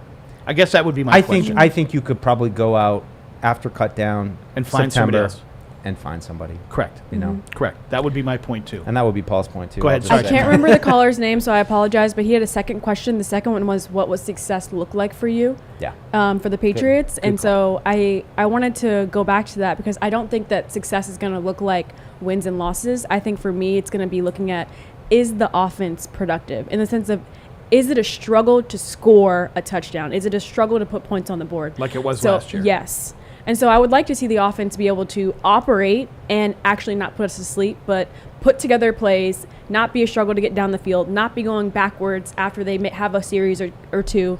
So for me, it's going to look like scoring 20-plus points. They may not win the game. They might still lose. But at least be competitive in a way that you're not winning games based off the defense holding a really explosive Miami team to 12 points. Like, I want it to actually be the offense putting points on the board, being fun to watch, being explosive, and operating like an NFL offense should. So that's, for me, what success would look like. It might not equal going to the postseason, but at least it's going to show signs of progress. Yeah. Good point. Well, I was going to say for me, because I hear everything you're saying and it's true, but like, what if that's Jacoby Brissett? Like, Jacoby Brissett's putting 20 points up a game. Is that now we're even more confused? It's I still totally get what you're saying. I would just say for me, it's a little bit more nebulous of, I just want a spark this year. I want to come out of this season feeling like this team found some sparks, and I hope trending in the right direction. I hope it's Drake just May. Keep it at that. Right? And that's like, well, how are you going to know? Kind of generic. We'll know. Yes. Because you could win 3 games this year and still come out of it feeling like, well, but Drake May, there's a lot, there's something there. And look, we got a top 5 pick again. We've got, maybe some guys coming back that, Jalen Polk has a really solid year. Maybe Caden Wallace emerges. And look, we don't have to think about right tackle next year. We got Caden Wallace is going to come in and play right tackle. We know we got him when some holes get filled that you right now just seems impossible to a lot of people. I just want to find a spark this year. Right. The old timer goes back to 93, and Paul remembers it. And Paul will correctly point out that they won 4 games prior to. But Bledsoe to Michael Timpson down the sideline in the snow and everybody running off the field, jubilation. Right. That day they were selling hope. It's going to be all right. We've got the future here in Bledsoe. We're going to win. They went to the playoffs the next year. And so I think that game and that stretch down the end in 93 really got people believing they're going in the right direction. I got to go one for you, Matt, because I know that I know how much you love NFL films like I do. And, when they always make the yearbooks, and it always, kind of starts on like a high note where, probably for that year, and I'm sure it would open with that with, there's something brewing in New England. Now let's tell you about the 3-win season. Right. Like then they go through and how miserable it was. Exactly. But it always starts on a very high note. So I hope that they're able to put a season together where NFL Films can find that high note and, but things are coming in 2025 with No Drake question. May. No question. 855-PATS-500, the number. Alex from Miami joins us next. Alex, how you doing? Alex, you're up.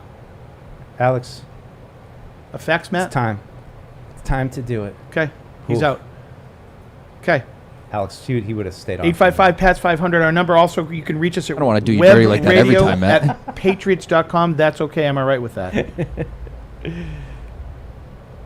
As I'm scrolling through. Oh, this is an interesting one here from Yvonne, who wants to know, why is Mac Jones doing so well in Jacksonville but couldn't do anything from the Pats? Is it me or is it just preseason? But that's me editorializing. Is it all because of the offensive line, or could it be the Patriots coaching staff?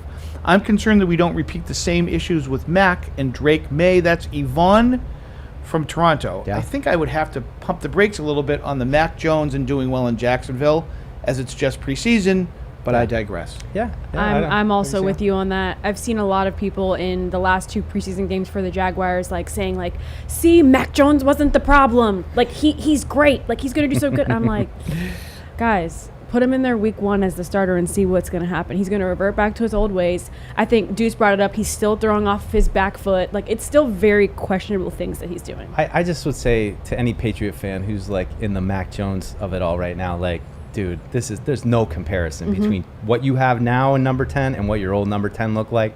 I'm happy for Mac. I think he looked like he looked in 2021. That touchdown he threw the other night, that's a Hunter Henry touchdown all day long. We saw him throw those kind of touchdowns all the time. But I still, when I watch him play, his athletic limitations and arm strength limitations are always going to be present. So I think everybody, Bill Belichick said, Mac can play in this league. He can play in this league, guys. He can. Do you want to build your team around him as your starter? And it's not just the talent that you're trying to hitch your wagon to. It's the kind of guy he is and how he's going to play the game and how he's going to react when it gets tough and all that stuff. And we should bring up the comments that Doug Peterson made of he reverts back to his Patriot ways. Well, that was damning, wasn't it? Or telling? I would say the Patriot ways you're talking about are the things that Mac does as Mac, not that. And look, the Patriots with him was a train wreck. He's in a competent offense now. He knows what he's doing. He needed a change of scenery. He needed a change of scenery. It's great. Anybody, though, who thinks that Mac Jones is going to emerge as a plus starter in this league, and you've got Drake May now. You've got a guy that can just flick the ball and it goes 60 yards that, no problem, who can run out of the pocket and make people miss. You've got such a better setup and a better person to hitch your wagon to now. So I'm happy for Mac. I think, he's a good kid. He deserved a second chance after how it all kind of went sideways here, but he's going to be a backup quarterback, and that's what he is. Yep. 855. I don't think Pat's that good. Yeah, thanks, Fred. Sorry about stepping on that, Matt. I apologize for that. 855-PATS-500. Armin from Port St. Lucie, Florida, joined us next on Patriots Pregame, fueled by Duncan. Hi, Armin. Hey, guys. How you doing? Good. How are you? Hey. Good. Just curious, what do you guys think? Given the circumstances, I think it's pretty clear, and just what Coach has said, they're going to run with 3 quarterbacks. But what, if anything, happens tonight, or any circumstance? Do you see any circumstance where they keep all 4 quarterbacks? Yeah, we touched on it a little. I can see it. I just think, I default to quarterback is the most important position in this league. The last thing you want to ever end up with is a situation where you have no one who can play, or you have to thrust Drake May into if you really don't think he's ready. But conversations might be behind the scenes of, look what happened to Jacoby Brissett his rookie year. He got jammed in week 4 because Tom Brady was suspended and Garoppolo got hurt. So it's never a perfect scenario, and you can't have 6 quarterbacks just in case everybody gets hurt. But there is still some value in what you've put into Bailey Zappi so far. So I wouldn't just dismiss it out of hand that they keep him around. I wouldn't be opposed to it. Simply for that same reason, injuries. The Giants were struggling to find quarterbacks last year. Daniel Jones got hurt. Tyrod got hurt. Yep. Joe Flacco gets signed off the couch to the Browns. So it's quarterbacks get injured a lot lately. I don't know what's going on the past couple of years, but I wouldn't be opposed to keeping all 4 just because you never know and you don't want to be scrambling to find a guy off the couch in week 5. I'd say just one other thing too. I'm interested to watch Joe Milton tonight. This was the whole reason why I kind of was hoping, not at one point that when they got him, he's going to make this hopefully fun. He had a good showing the first game or the second game. Did he revert to form against the Eagles? Yeah, well, I think it's regression to the mean, and I think that's what you saw this week from Joe. Great arm. He's always going to make some throws, but, you're just curious if in this game kind of situation, because it's so hard in practice with a guy like that, is the game slowing down for him a little bit? Are they refining him? You've seen strides from Drake. I'd like to see from Joe Milton because, again, there's quality quarterbacks. There's great value in having quarterbacks on your team that can play. So I'm hopeful that he shows some strides tonight, too. We're a little over an hour before kickoff tonight when the Patriots take on the Commanders down in Washington. How do you think playtime is going to be divvied up tonight for the final preseason game? I'm going to say one series for Brissett, maybe two if it's short, but one series for Brissett, 3 for May, the rest is Zappe and Milton. Do those two split the first quarter? Yeah, I mean, I don't know if I would say split it because I think Drake May will have more snaps than Jacoby Brissett, but I would say, I think he's the wild card, I think, May, if he gets just a few, or if they give him all the way till the end of the first half. Give Jacoby the first one and then let Drake finish out the second and then go third, fourth, Milton, Zappe. I was going to say Brissett entire first quarter, and then May quarter 2, 3, and then 4 be split between Milton and Zappe. I would love that. I'd love to see extended Drake May. That's what I'm about. So 2 full quarters for May, 1 for Brissett, and split Milton, Zappe for the final quarter. But I would say, too, in the practices that we watched this week, it's as much work as we've seen May and Zappe get all summer long.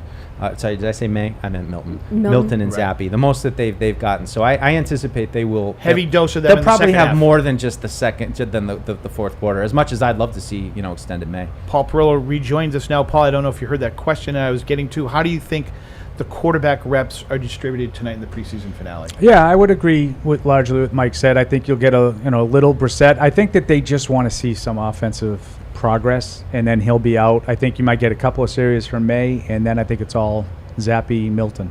I don't know what order, but I think you'll get a lot of those two. I'm basing it on the practices. Yeah, those two guys got a ton of reps this week. Sure. I mean, it was Milton would get out there and take 2 reps, and then it would be 6 for May, and then the rest for them. 855-PATS-500. Braden from Florida joins us next in Patriots pregame. Hi, Braden. Hi, yes, my name is Keith Rose, Mr. Patriots. I live here in Braden, Florida, but I'm originally from Providence, and I want you guys to tell me if you think what I'm getting ready to say makes sense. I go all the way back. I'm in my 52nd year following the Patriots. I go all the way back to Steve Brogan. And, I just renewed my Sunday ticket for the 26th year, and I kind of tempered my expectations because of all the championships that we won. And I just feel as though that if I get my expectations too high, then I'm going to be let down really hard. So I just kind of take it year by year, after we won the last Super Bowl in 2018. And I wish a lot of Patriots fans, if they're longtime fans like me, would kind of have that same kind of expectations, because then that way you kind of go along with everything kind of easy, and that way you don't let yourself down really hard. Thanks a lot, guys. I love your show. Bye-bye. Okay, thanks for the call. Thanks, Keith. Appreciate it. A troubled, doesn't want to get let down Patriot fan. Yeah, I feel like this kind of goes back to the success question that was asked earlier. It's what does success look like for you? Paul, I think we all shared what we thought success would look like for us, but what do you think your expectations, or what do you think success is going to look like for the Patriots, or what would you like it to look like? Drake May. Just show me some signs that they got their guy for the future with the 3rd overall pick. Have him look comfortable by the end of the season, productive, and making some of those throws that we think he can make, and some of those off-platform plays that we think he can make on a consistent basis down the stretch. Yeah. So not wins and losses, but more so care. Growth, development, and learning something about what you drafted. I mean, right now in my mind, I don't care. Now, if all of a sudden it's much better than we're anticipating, and you're hovering around 500, I'll look for more. I've never been a guy that adheres to the if you told me before the season theory, because things change. Exactly. Red Sox. Well, if you told me before this, all you wanted from the Red Sox was a season. You wanted them to compete for a playoff spot.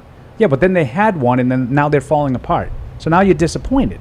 So it's different, I understand that you can look at it and say, well, you didn't expect this, so what are you let down for? That doesn't make me feel any better. Off platform, I love it. John from the Cape is emailing. Want The me to talk about shuffling the of X receiver or the three technique? The three technique. Okay. The shuffling of the O-line to me is concerning. They clearly didn't do enough on the edges. Robinson coming on of late is encouraging, but still the blind side is concerning. Also, Wolf's comments That's about fair. Verdi and Lowe were exaggerated to me. Watching him in preseason, it looks no different than last season. He's a backup player, if that. What's your ideal starting five for the season? Go, Pat, says John. Mike. I mean, ideally, I'd love to see Caden Wallace emerge. I don't think he's there yet, but I think that's a piece of it for me. But I think right now to start the season, it might be what it is since Lowe got hurt, with Okorafor on the left, Onwenu at right tackle, Robinson at right guard, and Andrews and So in the middle. I mean, I think that it has the opportunity to be. I can't say that I've seen him in competitive portions, because these last couple practices we've looked at are kind of walkthrough pace. So it's hard to say, but I think just based on the initial feeling going into the season, that's probably it for me. But I don't have it I don't know for sure that Okorafor can even play the left side. We're going to find out a little bit. We'll take probably a look at that tonight. Tamara, do you have a combination that you like? So I was actually thinking about, I was like, wow, making up this roster, you're probably keeping every single offensive lineman at this point, because you're still not sure about your... Might be as many as 9 for all of you roster protectors. Are you keeping them all? I think 9's a normal, but not all of them, but I would keep 9 guys, Right. yeah. Yeah. Okay. Calvin Anderson's a question. Calvin Anderson out, Mafi out, Kellen Deesh out, Charles Turner, Turner, Liam Fornadell. Zuri Henry, Liam Fornadell. There's a handful that I would let go, and probably have some of those guys on the practice squad too sure. to have some depth. For sure. 855-PATS-500, the number. Ron from New York joins us next on Patriots Pregame. Hi, Ron. Hey, good evening, guys. Thanks for taking the call. Tonight, I just wanted to get your thoughts on the Patriots running backs. I haven't heard it talked about a lot, and I know Ramondre is going to be the feature, and look for big things, especially in this new zone scheme that AVP's put in. But I heard a lot about Antonio Gibson when he came over, splitting him out wide and getting him involved in the passing game with his roots going back to wide receiver in college. Haven't really seen that in the preseason. Now, is that just because they're being really vanilla? Or do you think Hasty has really stepped into that, quote-unquote third down back role, and then would that make Gibson just a change of pace guy for Ramondre? Love the question, Ron. Yeah. Thank you very much. Paul, you want to hit that one first? I think Gibson's been the third down guy, and I think Hasty too. I think the way they have the running back room situated, it's sort of Stevenson and Harris as the traditional between the tackles ball carriers, and then Gibson and Jermichael Hasty as third down types. Now, I think Gibson I think he's more of a ball carrier than Hasty is.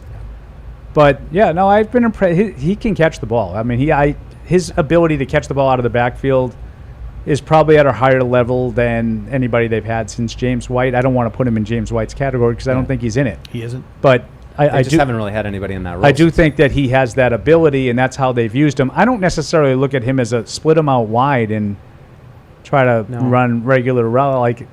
Is the Harris body type too similar to the other two guys? Does that hurt him at all, Mike? I don't know if Harris or Stevenson really truly fit this kind of wide zone kind of stuff. I mean, I think Gibson definitely does. I just wonder if it's going to be as divvied up as it used to be, where it was so concrete. Like Paul kind of laid out, all right, Ramondre first, second, and then Gibson goes out. I feel like they want to get Ramondre involved in the passing game too. I think he's got some skills. I think it'll be a little bit more balanced in terms of just. I agree with you. Even if it's just giving Harris some early down carries, and keeping Ramondre more for the got to have it moments.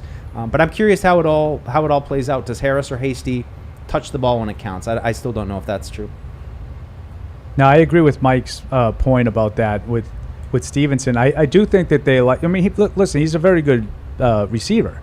Caught 67 passes, I think, 2 years ago. Yeah. I don't think that's a great use of him. Yeah. Because I don't think he's overly dynamic, and all that does to me is it wears him down. I'd rather have him fresher with, 15, 18, 20 carries and maybe a catch or two than 15 carries plus 7 catches that are, he was pretty low yards per reception kind of guy, even that year that he had the big volume. Can he handle the 18 carries a game? Yeah, I think if he can't do that, then that's a really bad signing. I just think their signaled desire to be a heavy screen team. Oh yeah, fits that's into all another this good point. Too. That I think Hasty, not so much Harris, but those three with Hasty, Gibson, Stevenson, those guys can all run screens. So they've got a wide variety. Harris is not much of a threat in the passing game. The other three can be. And we see it too, Paul, just to point out, like pretty much start of every practice, they usually do this drill with the offensive line and just the quarterbacks where they run screens, but the quarterbacks are the ones catching the screens. And consistent warm-up drill that they have almost always done. And, once Bailey Zappi gets it in space, watch out. Yeah, no, it's pretty funny. I mean, it's almost a good question, like just for Alex Van Pelt of why do you have I assume it's so they understand the other side of it, the spacing of it. But once the other day, Alex Van Pelt mentioned we really want to be a screen team. Yeah, I heard that. I kind of connected those two things with he's right, man. They do that screen drill every single day. So they're getting ready to run a lot of screens. Here's a crazy question for you. Is there a scenario where 4 running backs are kept? I don't think you really have to. I don't know. Oh, they'll keep 4 running backs. They don't have anybody on the roster. How do you not have 4 running backs as an NFL team? I just haven't seen. I don't know. I mean, I don't know who they're going to be. It might be someone who's not on the roster right now. But, if you want to be a run-heavy team and then lead the league in screens and you're not going to have 4 running backs? Right. No, that's a good point. I just look at the roster and you're like, well, which of these guys really do you have to have and you don't think would make it through? There's 2 of them for me. And, I hear everything you're saying. It's what we talk about when we make this 53-man roster, and I kind of get to about 41, 42 guys, and I'm like, all right, I'll put on Mitchell Wilcox, I'll put on Jim Michael Hasty. Like, yeah, I can see why, but at the end of the day, are these guys that I gotta have and are going to be core pieces, and they it's more about depth. Okay, I think it's time in the show now. Matt, give me a little thumbs up if we're going to go behind enemy lines. Great, good timing for that. You know the view from New England. But what about the view from the other side? And that's why you're our favorite pregame show guest every year. You guys know you tell everybody that. Oh, yeah? I was on with you guys in 2018, Thursday Night Football. Yep. And I was told I was the favorite guest of the show. Nope. No. Time now to go behind enemy lines. Saigon, it's coming right for us! And as we go behind enemy lines, we're pleased to welcome Liam Griffin from the Washington Times. You can reach him on X. @by Liam Griffin. Liam, it's great to have you on the show tonight. Sunday night football, the Washington Commanders against the New England Patriots. It's the preseason finale, literally, for the league.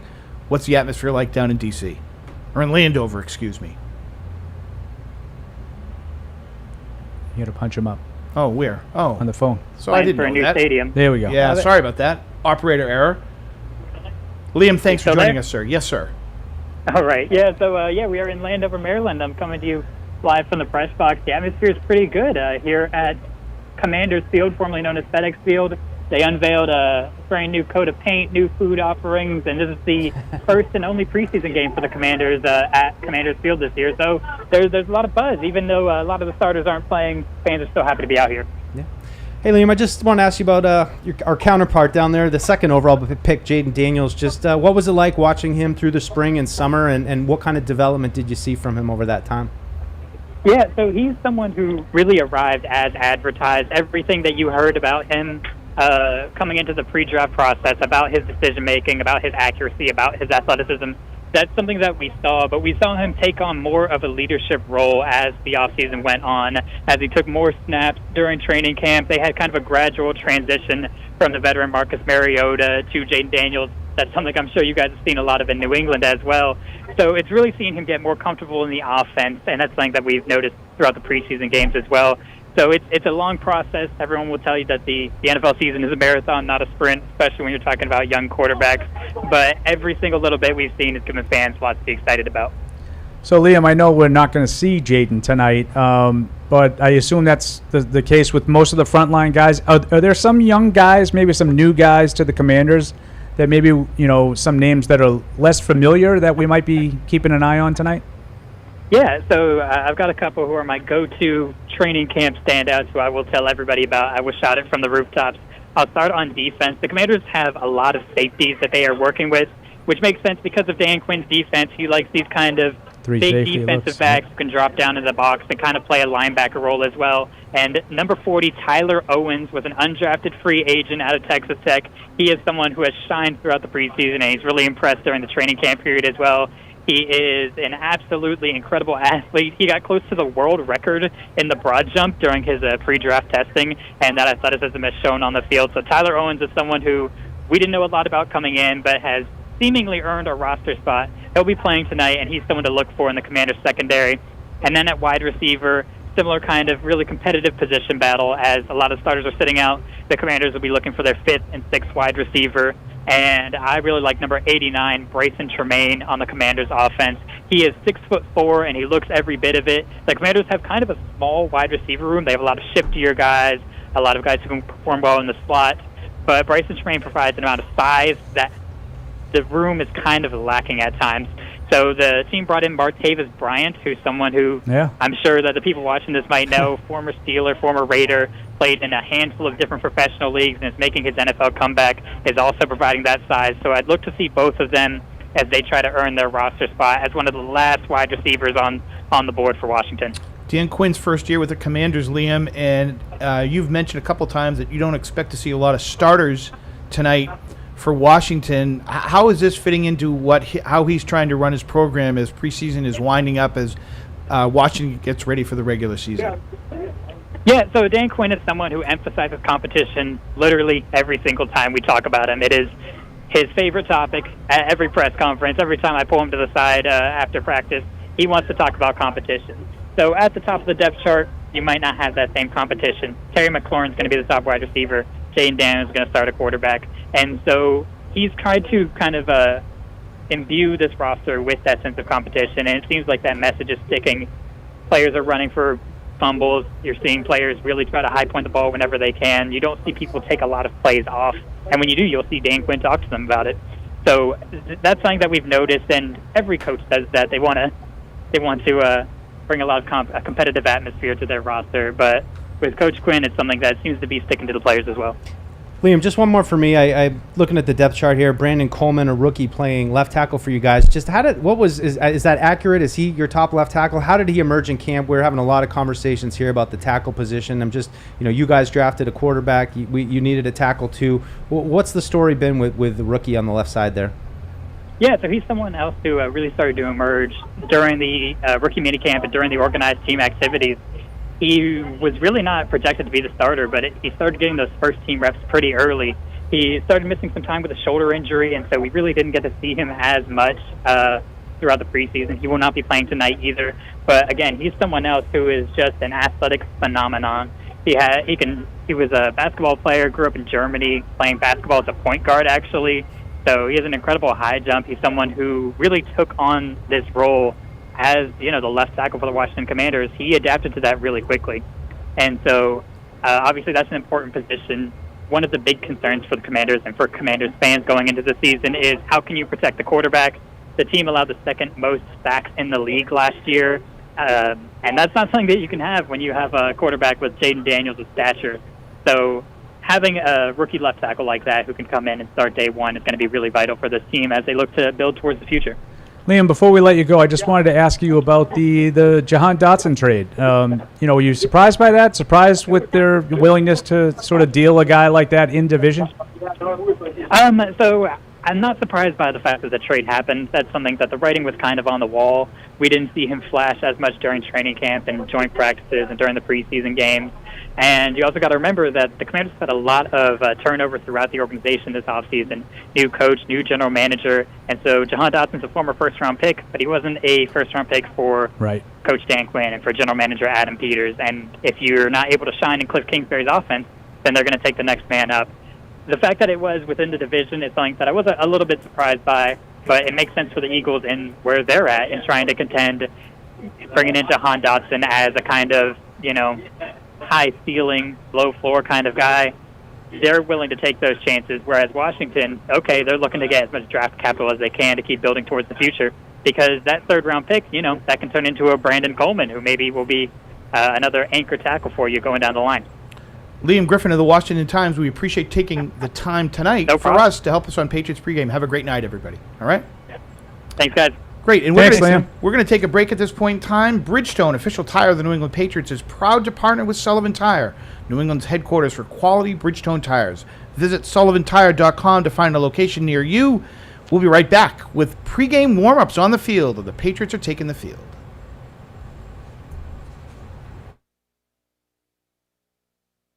When someone accidentally threw away the school play costumes, Oh no! Replacements were shipped with FedEx, and with picture proof of delivery, everyone could focus on the perfect opening night.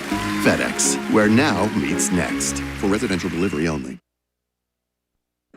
You've got to watch your NFL team every Sunday, and Verizon's got you covered for all your team's out-of-market games every Sunday afternoon. Come on! From kickoff to sign-off, from first downs and touchdowns to turnovers and overturned plays. After review, the pass was incomplete. Let's go!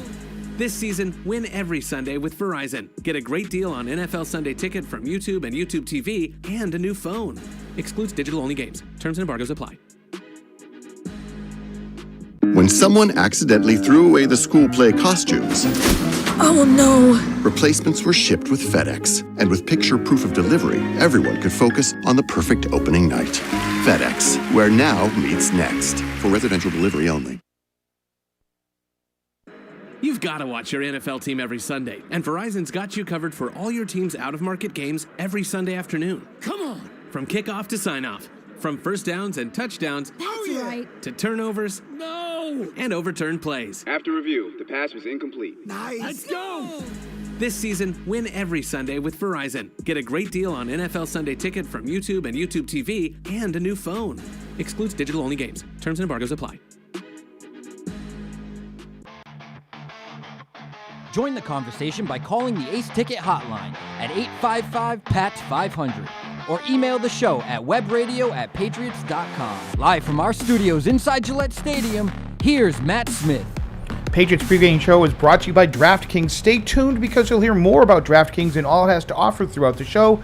DraftKings, the crown is yours. You're looking live, as my main man Brent Musburger used to say, at some Patriot warm-ups. And I see, Paul, you weren't here when we had this discussion. See a little bit of David Andrews on your screen. Do you anticipate seeing David Andrews on your screen when they kick it off today? He's snapping at Joe Milton. Yeah, with no gloves. And, just the wily veteran Mike Dussault pointed out during our break that it didn't look like Andrews was going to play because he's not really taped up and wearing any gloves. His shirt is disheveled. I would probably say Mike has a pretty good read on that. And plus the fact that he's snapping to Milton. No disrespect to Milton, but Leverett is I'm sorry. Nick Leverett is snapping to Jacoby Brissett, which tells me that's more than likely going to be the group that starts. And by the way, pretty smart decision here, right? Yeah, you got to protect the big guy in the middle. It's no question about it.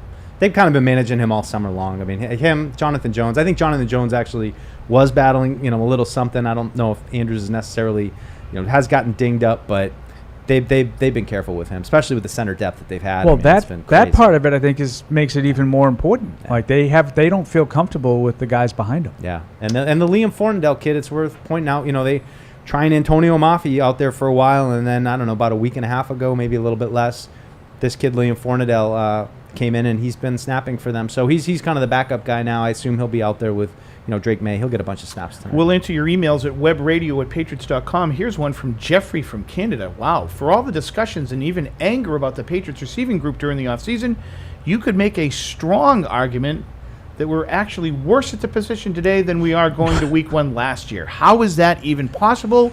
Writes Jeffrey from Canada. Oh, Canada. I don't believe you are. I believe you're the same. Yeah, you're probably. I mean, you're basically swapping Jalen Reagor and I don't know, Jalen Reagor and Jalen Polk for Devontae Parker and Juju Smith-Schuster. Yeah. I mean, I'll take a rookie like Jalen Polk over Smith-Schuster and the corpse that was Devontae Parker. Yeah, and I don't think you knew what you had. I don't think you knew what had with Douglas. What did you say? Same thing? Yeah. No, I think you're about the same. I don't look at this as being worse than they were last year. But I think it's a different flavor when you look at what I mean, I'd much rather go with a rookie than trying to squeeze something out of, Juju Smith-Schuster at the end. And you didn't know what you had with Pop Douglas last year going into the season. You thought maybe he'd be okay, but I think he's established himself as a pretty good slot receiver. So I mean, it's a fair question. I mean, I think the Parker of it all to me is where because I don't know, he had some moments last year. But I mean that good and bad. I would say decisively they're better this year than they were last year. But wouldn't you say, Paul, who had the most catches in camp last year? I mean, probably like Parker. The fade to Parker. You guys didn't hear the question. The question was heading into last year and heading into this year. Like it's kind of the same. I think it's better. But based on who? I think the promise of Polk is better than any of what you had from a resume of Schuster and But the promise of Juju Smith-Schuster last year heading into the season was that he was going to replace Jacoby Myers. That's a good counter, Paul. I like that one. I personally didn't think there was any prayer that he was going to do it, but I was the only one who said it the whole offseason. I'm an idiot. Right. Hi. I thought there might have been an upgrade, but I think that we quickly found out that wasn't the case. No, but I mean, the bigger point for me is that you've got a first and a second-year receiver who seem like they're going to be involved. So, you're maybe starting to rebuild now, and look, the big piece has to come. That's what will elevate everything, I think. See, now that's Mike's point, I think, is the one I would really go with the most, is I would rather have 2 rookies in the second-year guy that I don't know about. I still don't know anything about any of those 3 guys, contrary to the ascension of Demario Douglas to Wes Welker status. I don't really know anything about any of those 3 guys, but I would rather have those 3 guys than Devontae Parker, Juju Smith, guys that have sort of already peaked and are on the way down. Yeah. I have the promise of something new, and if it hits, now I'm with Matt Smith. I got Jalen Polk, who's going to give me, a little juice in that receiver room that I didn't have last year, and I have Demario Douglas, who might be able to take, and build off of what I thought was a promising rookie year, nothing more, nothing less, and make that even better in year 2. I think that's much more exciting. I think there's another X factor too that maybe being overly optimistic, but just the way that Hooper and Henry. I mean, Henry's been hurt, but the way that Hooper and Henry looked, the way that the tight ends performed in the Cleveland offense last year, I mean, I have a hope that those 2 guys are going to be productive in this offense and that they're going to bring a little bit more, even though it's the same guy, that they're going to be a little bit more involved. I hope they do too. Year. I hope they do too. I'm just going off of last year at this time, not last year what ended up happening. Yeah. No, I got you. You are looking live at FedEx Field. You're just going to keep saying that. Love it. In Landover, Maryland, and Drake May. There's the future. And the question is tonight, how much of the future are we going to get? Look at that camera, though. I mean, just but look film at this it. guy. Look at this guy's segues, We're though. live. It's like he's been doing this all his life. Dropped 2 calls. He only dropped. Oh, we dropped 2 calls. There was another one when I was out. That might have been the caller's fault. You know what? In all honesty, I didn't realize I had to cue behind enemy lines. So 100% operator error there. 100%. So got to do better. Got to do better. Gonna watch the film. Got to do better. Gotta watch the film. As we see some of the Patriots coming on the field, I see a guy like Kyle Duggar. Doug. And Coach Mayo said if you're healthy, you're going to play tonight. Do you think Duggar plays tonight, Mike? Briefly, cameo, if at all, but I don't think he's one on the list. We know what we got, and there's some safeties. Another guy, Gonzalez. Do you think Gonzalez plays tonight? And Paul, you would probably make an argument he should play tonight. I would say no, and I would say that Gerard Mayo also said that some of these guys might not play. Like we don't like some guys that don't necessarily have anything to prove. Like he kind of had a funny phrase that he used in one of those. I told you I'm a literal guy. I take him literally. Just a little color here too. Just the Commanders have announced 34 players that will not participate tonight. Wow. Preseason week 3. Most of all their names. This is what everybody's really doing around the league. Now, I do find it interesting that some teams. They announced that. Like Carolina. Last night on my Twitter feed, I didn't pay attention to any of it because I didn't really care. But my Twitter feed was littered with screenshots of 20, 30, 40 players not playing in the game. Yeah. From various teams. I just thought it was interesting to see like Carolina with Bryce Young. Yeah. Like that's what you're looking for tonight for Brissett.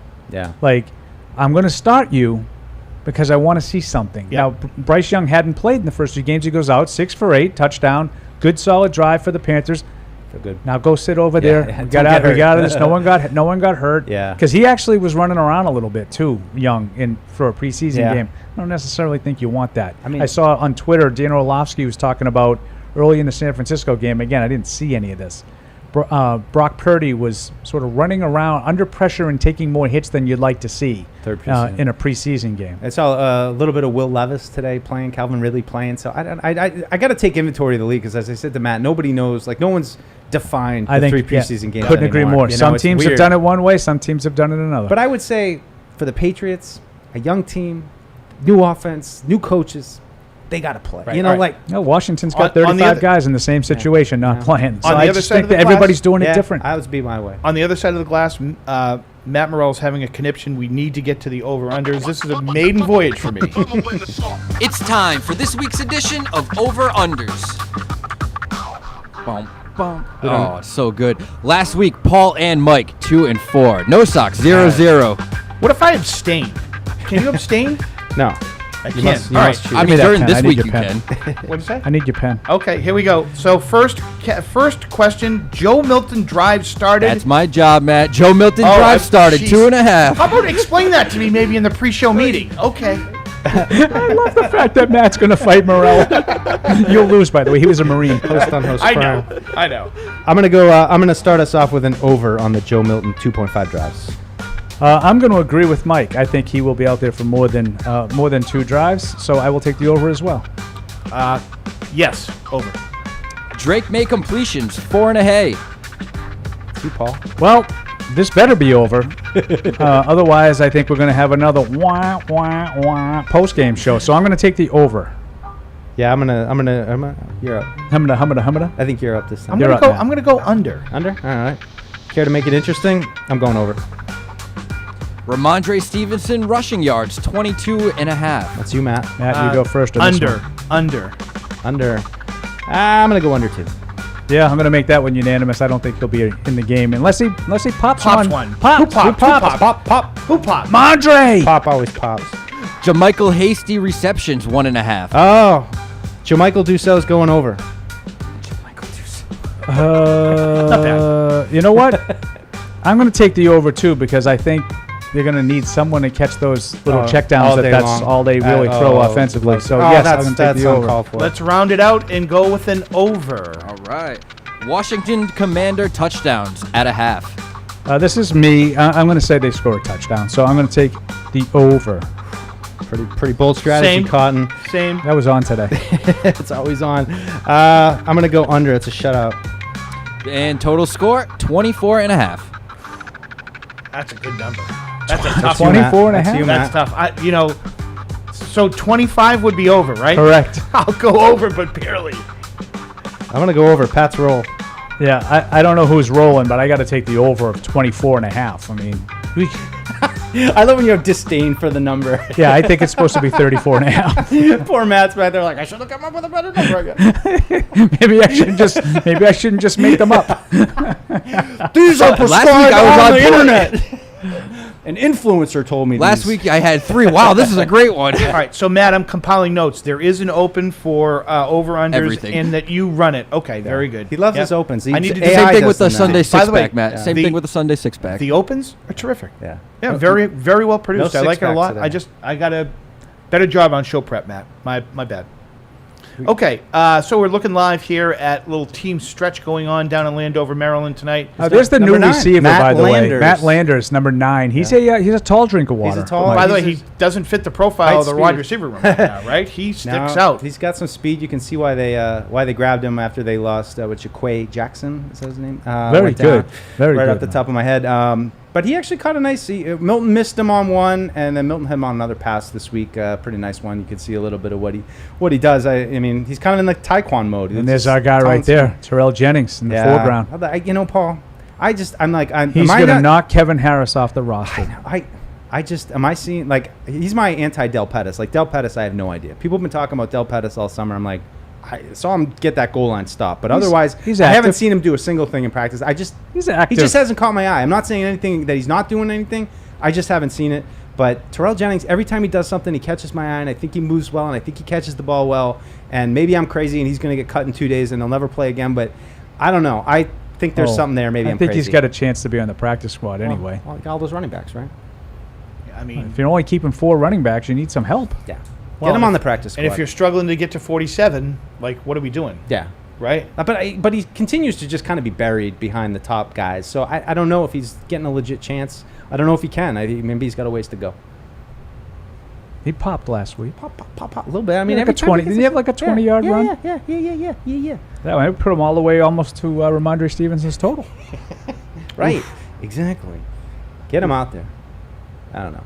See some Milton, some Zappy. Mike, you really don't like these uniforms. Paul, that's much better than the Blues. That's an off-air conversation. Much better than the Blues. We can't talk about if we like the uniform or not? I don't know. What are we doing here? Look, I'm just going to say it right now for all the fans out there. I just think the old uniforms have to come back. The dynasty uniforms have to come back at some point. You won 6 Super Bowls in them. Why break that? You know, with 2 minutes left, these are the kinds of things I like to throw out there. Now, do you really like the Dynasty uniforms, or do they need to come back based on the amount of Dynastying they did in them? I loved them from the first time I saw them. I can't stand them. I love the font on the nameplate. I love the numbers. I like the way it's matched up. And these ones just feel disjointed to me. They don't really feel like they're connected. I would never have even thought about changing them based on all the success they had in them, because I'm a believer in that. I'd agree with that. Brand identity, right? But I don't particularly like. I just feel like those I will say are better than. I feel like these uniforms we're looking at are going to be retired as those were the dark years uniforms. It's like the '93, the '93 uniform with the red number, giant, like giant thing. Yeah. No one. Well, that's like the next year. Come on, that's we're getting the nitty-gritty. You're supposed to be one of those dorks. That's 90. No, that's 95. The numbers changed. Then they went soccer numbers. Some people don't like the soccer numbers, though. Yeah, I didn't. I'm Team Great Pants though, so stop tweeting that at me. I'm with you guys. So after some thrilling uniform talk, that'll wrap up the pregame show. We got you to the finish line, didn't we? You did it. Yeah, not bad.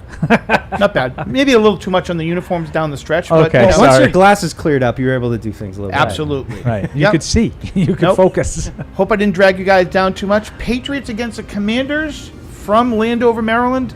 Kick tonight probably about 8:07. We'll be back after the game to get all the analysis from Mike and Paul on what went right and what went wrong. Please join us for the post-game show. Thank you very much. Enjoy the game. Thank you for downloading this podcast. Subscribe on Apple, Google Play, and everywhere else you listen. Like the show? Please rate and review us. Listener comments and ratings help keep us high in the podcast rankings so new listeners can find us. Be sure to check Patriots.com for more news and more podcasts.